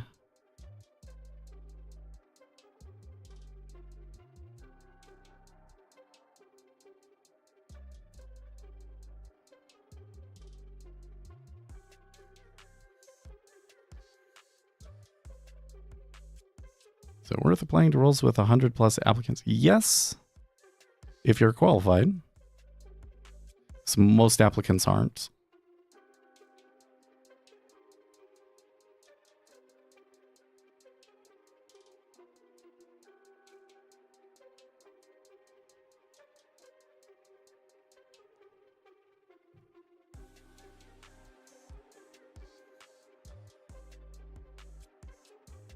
With over 400 applicants for this one role, we find ourselves in the unfortunate position where there are many more qualified and interesting candidates than we can reasonably invite to our first 12 first-round interview slots. We had to make tough decisions about who to advance based on information we have, and unfortunately can't offer you an interview at this time. Well, that's cool that they're telling people that, but geez, right? Like, you see the problem. Like, there is a real problem in the job market. There really is.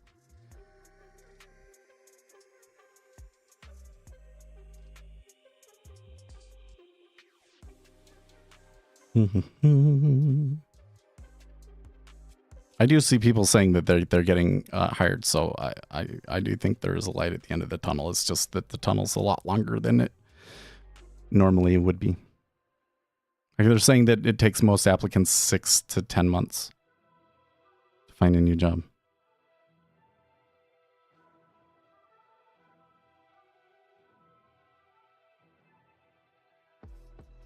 I mean, I guess it just goes back. I started talking about one thing and then we kind of drifted off a little bit, but I want to come back and make that point again. I really think that the number of gaps in resumes is going to go up and that employment is going to be less consistent in the future. And that society is going to have to rethink employment. Because otherwise, then you're just turning it into basic universal income, right? It's like, oh, well, we will give you a basic universal income when you don't have a job, but only for a certain amount of time. And that certain amount of time could be like 2 years. I just don't think that that's a sustainable system either.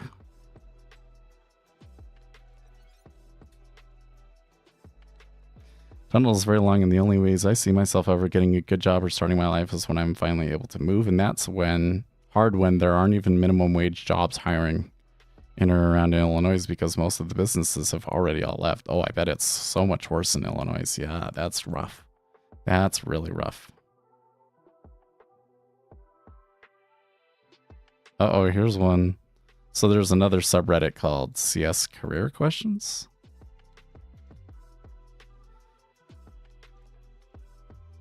Oops. No, that's not it.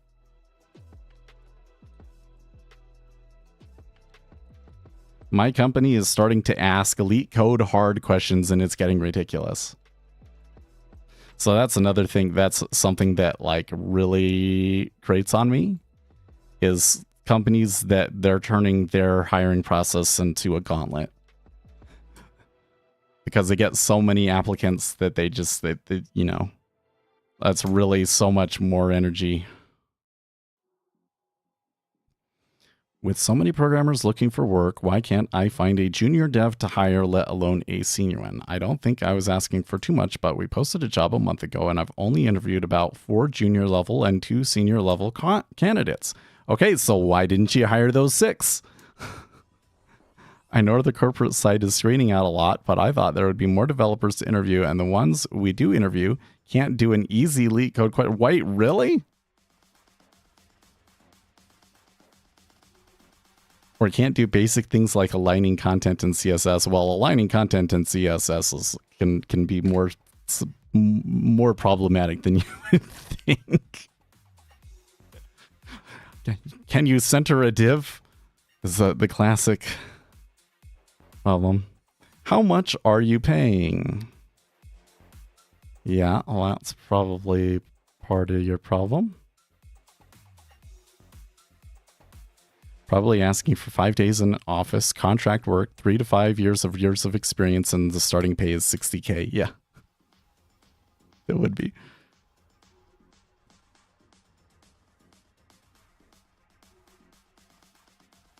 Did OP respond? I don't think so. Doesn't look like so. Doesn't look like it.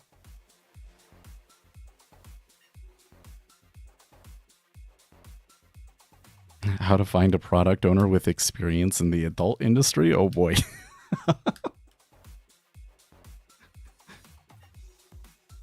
That would maybe be hard to hire for. Here we go.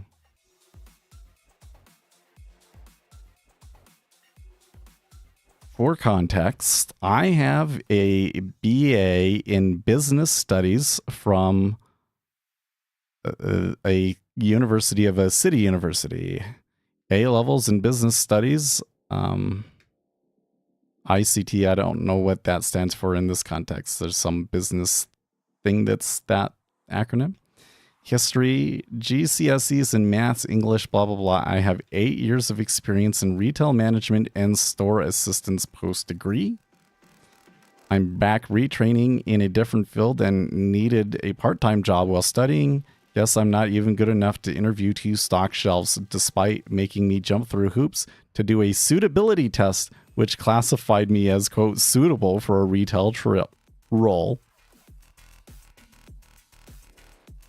Honestly, fuck this shit. Thanks for taking the time to apply to this job. Unfortunately, we can't move forward with your application on this occasion as you haven't met the minimum criteria for the job. You see what I'm talking about, guys? I mean, I feel like that I'm trying to say something about like the state of the world and that you just don't believe me. Do you still just not believe me?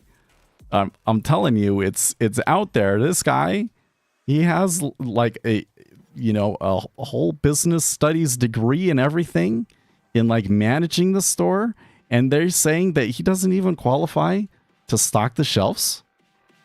What the actual fuck? Vote that so that maybe it will get more comments and we can see what people think about it.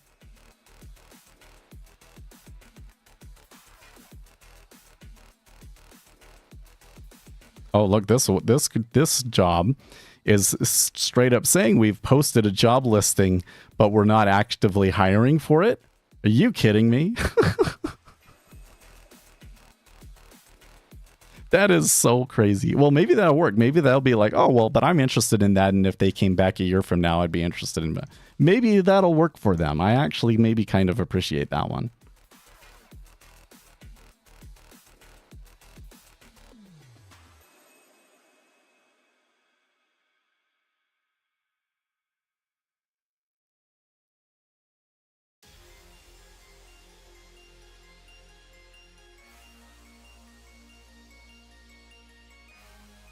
What? Okay, they want you to have a bachelor's degree and 5 years of experience in administration, and they're going to pay you $60,000 a year? What? Some of the job postings that they post here are so nuts.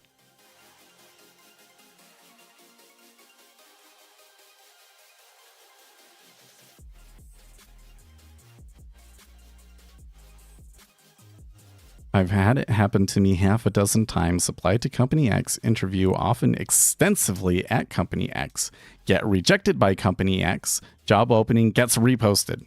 It's beyond frustrating. Is the opening just a resume collector? Did you really not need to fill the role that badly? Am I supposed to believe that none of the candidates you interviewed the first time were the right fit? If so, how is that possible? Most recent version of this was at a major bank during both the second and third round of interviews, which happened in rapid succession. Oh, I've seen that too. I've experienced that too. It's like I'm interviewing. There's probably, I know that they're interviewing at least 3 other people, and then they keep reposting the job.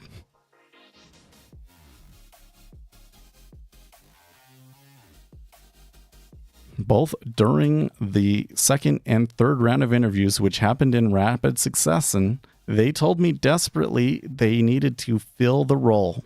2 weeks go by with no update. I get a generic, unfortunately, email at 3 a.m. and then saw that they reposted the role 2 hours later.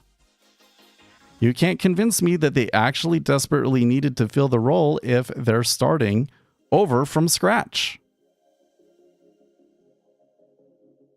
Seriously.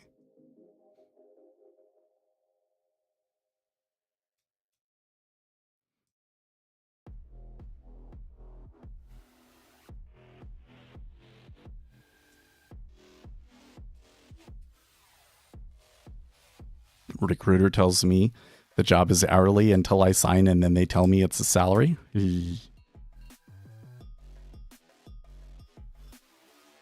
Principal cybersecurity engineer, junior cybersecurity architect, and they want 10 years of experience. That's just, that's common. It's just HR screws up on those sorts of things. You just apply anyways. Hope that you don't get, or even put on your resume that you have like 10 years, but then, then when you interview, you say, oh, well, I've been doing it for 5 years. And they go, well, okay, but nobody else is applying. Right? Let's just... You're better off going into your own business and getting a lot of tax write-offs. Yeah. So the problem there is that if you cannot bootstrap your own business, it's not practical to start a business right now. That makes sense. So like for our sort of thing, we can kind of, like what we're doing right now, that's something that we can kind of bootstrap. It's like you spend the time, you put all this stuff together and you start selling it. And I don't need any money to get started. Now the problem that we have, right, is like we do kind of have a business, like we sell our trading indicators, that it's not pulling in like massive amounts of money. Maybe it's because I need to pour some money into marketing. I don't know. But if I want to do something like I want to develop an application that's going to take 2 years or something like that, and I need to hire multiple people, I need funding. I have to like borrow from a bank, or I need angel investors, right? And right now, that's very difficult to do because interest rates are so high. So like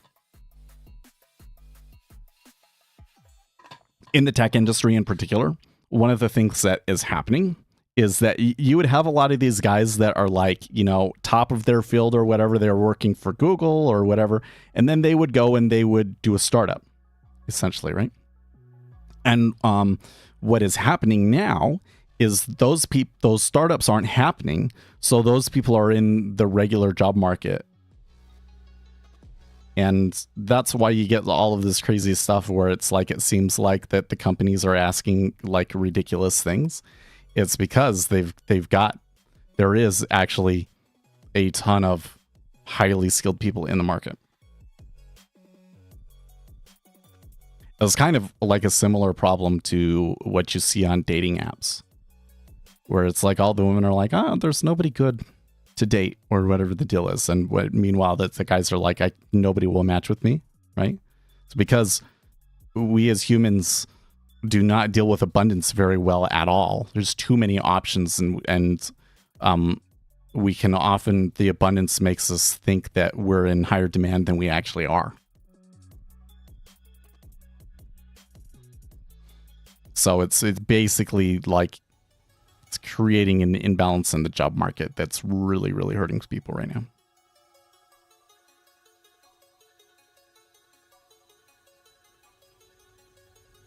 Buy home rentals. You know what? I really want to... it's kind of lame because I think that this is contributing to a problem, but I kind of want to have like an Airbnb or something in the mountains. Like I think about, I would really like to have a house up in the mountains and just live really close to the ski resort and whatnot. But then, like, wouldn't it maybe make sense to have something that's like, I can live in, yeah, but there's also extra rooms for an Airbnb, and I don't have to live there all the time, and I can live here part of the time, you know? And then just live there during the winter or something like that. I think that'd be cool. But the problem is you do that, like, it's super, super expensive, and then you're increasing the cost of living for those small ski towns and making it so that the people that work at the ski resorts can't afford to live in town. And then the ski resorts don't pay those people jack squat. Oh man, go and watch the videos about that stuff. Like the people that are middle-aged and working ski patrol, they have to live in company housing, where it's like they live in an apartment where they share a room with 3 other people. Can you believe that? Can you believe that there are people willing to work? Like they get paid so little that the government has to pay for, or not the government, that the company has to give them a shared apartment room. But apparently there's enough people that they want their job to be skiing that they're willing to do it. That's wild. So if I were to do that, I think I would be maybe piling on problem. I mean, Airbnbs is maybe an okay thing. There does need to be, like, people need to be able to rent. But, like, there's an imbalance in the housing market right now, and you're exacerbating it.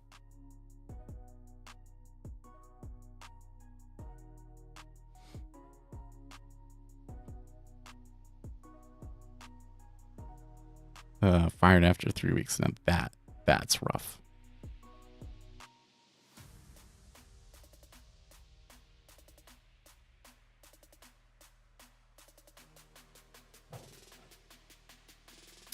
They want 5 years experience for commercial cleaning.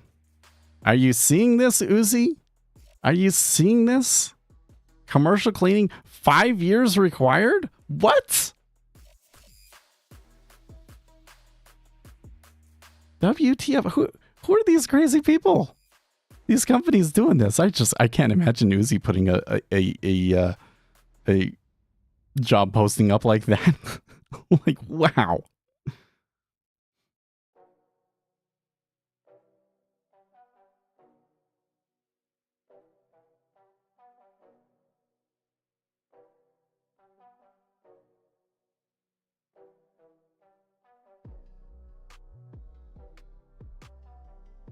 Oh, here you go. They applied at 1:53, and then they got rejected 30 minutes later. I've seen a lot of them where they're saying that they're not even able to work at McDonald's, but I've only seen one of those so far. I wouldn't say that I see them every day, but I definitely see them. Rejected after 4 rounds, a case study of 6 hours, and then a presentation for the said case study that was an hour long.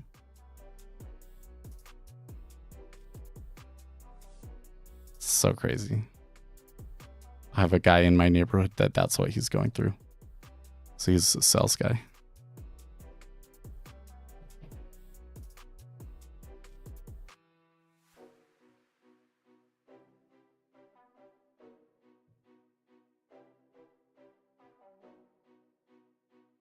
Wow, onboarding delay from organization side prompts rescinding of job offer. Oh.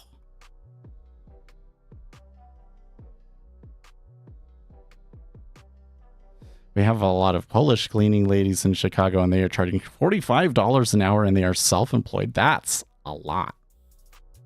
That's a lot. Well, that's probably is the market rate, though. I don't know.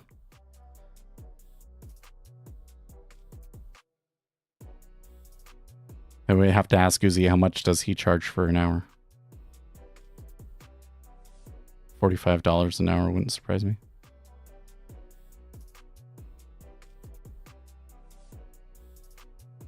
Any idea on what Canonical is paying us? Oh, dude. So if you're in the tech industry and you're applying for jobs, Canonical is the one that I've heard the worst horror stories about. Like what they are looking for, like the level that they want people to be at and everything is crazy. And I can't imagine why anybody that is that level of technical skill would want to work there.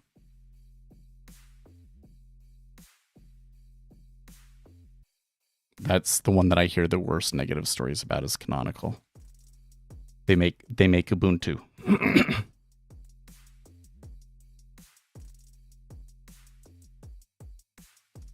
Kind of makes me want like who has that level of technical skill and wants to work on snaps?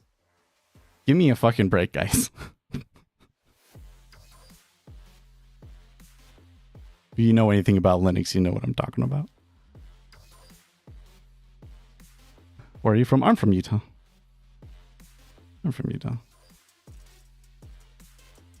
I think one of the problems that I think for me, like it's a tough job market. I think that so far everything is kind of, in some respects, I'm doing better than most people, I think. But I think one of the things really hurting us in Utah is that so much of the tech comes from startups. And all of the startup money's dried up. So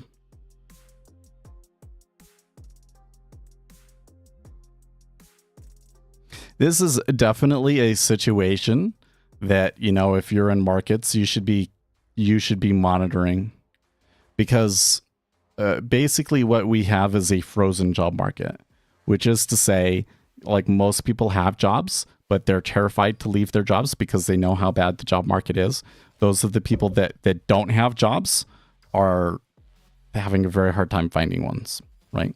So that does not necessarily have to lead to a recession, but it is something that if it goes on long enough will lead to a recession. How long that is, I don't know, because I've never seen this before. But I kind of feel like that this can't go on for more than a year before it would start to have real impacts on the economy, especially with all of the other problems that we've got going on.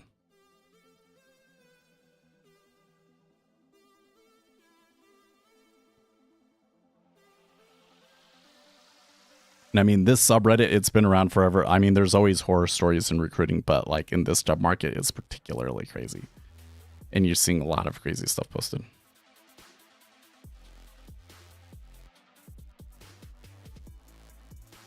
No unions. And well, I mean, there's some companies that are unions, but it's an at-will employment state, which means that they can't force you to be a part of the union to have a job there.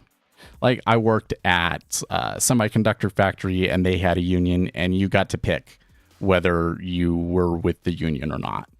And if you did join the union, they docked a certain amount from your pay for the union, but you also got negotiated salary that, like, if they negotiated something new, you would get that new thing. Whereas if you weren't part of the union, you wouldn't get that. Most people didn't do the union. That's kind of the problem in those states, is that if you're not forced to join the union's usually not very effective.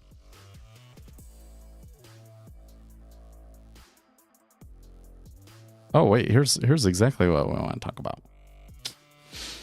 I graduated from a global top 10 university. So this guy went to an Ivy League school. I made ACD in 3 years at globally recognized tech company.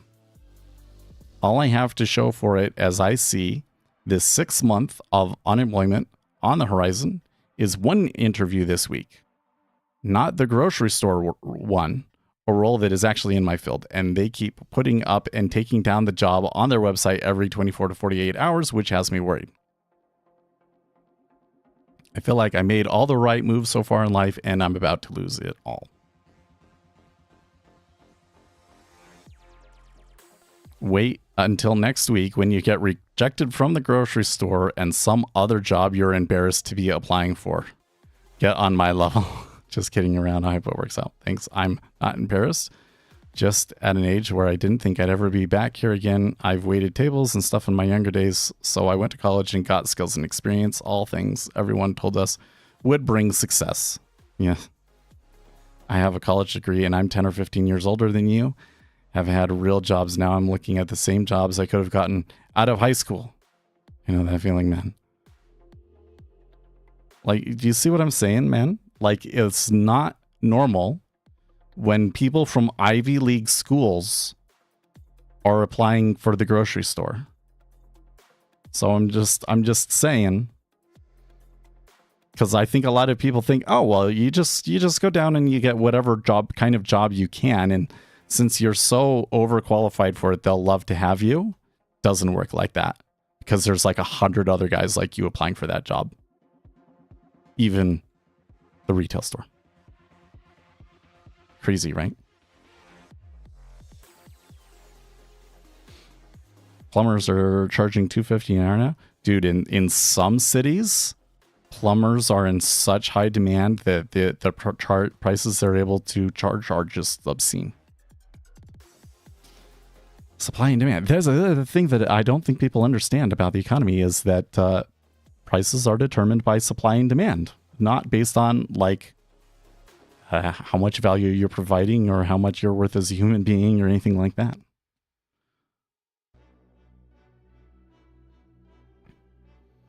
I graduated almost a year ago with my bachelor's in communications and media studies. Well, okay, that's not as nearly as good, but okay. And one thing that's been extremely humbling for me is being more open-minded in my job search by applying outside of my desired field, trying to break into administrative and clerical work, but for the time being, I'm working a part-time retail job while continuing my search, which has definitely been a humbling experience for sure, that I'm incredibly grateful for. One thing I've learned over the course of my job search is that it's okay. Humble yourself and take literally any job you can while you continue. Oh, well, you found one, though. That's interesting. The reason why I'm grateful to have my current job, even though it's not 100% ideal for me, is that I'd rather have income coming in as opposed to no income at all while I'm still struggling to launch my career. I don't know if I feel like that. Like, there's a certain amount of money, if it's like a minimum wage job, that I don't think that money would make much of a difference for me, and I would rather be using my time to do other things, like applying for new jobs, but or watching my kids at that point. BA Media Studies here, 2 part-time jobs, 2023 graduate, 1 paternity cover at the Dream Workplace Crickets since.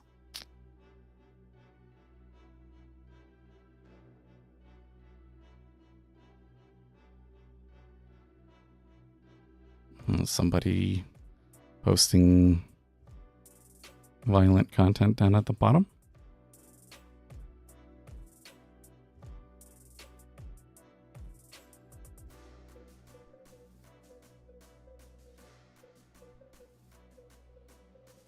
Yeah. I don't know. I don't know what's going to happen to me. Could get interesting. Either way this goes, it could get interesting.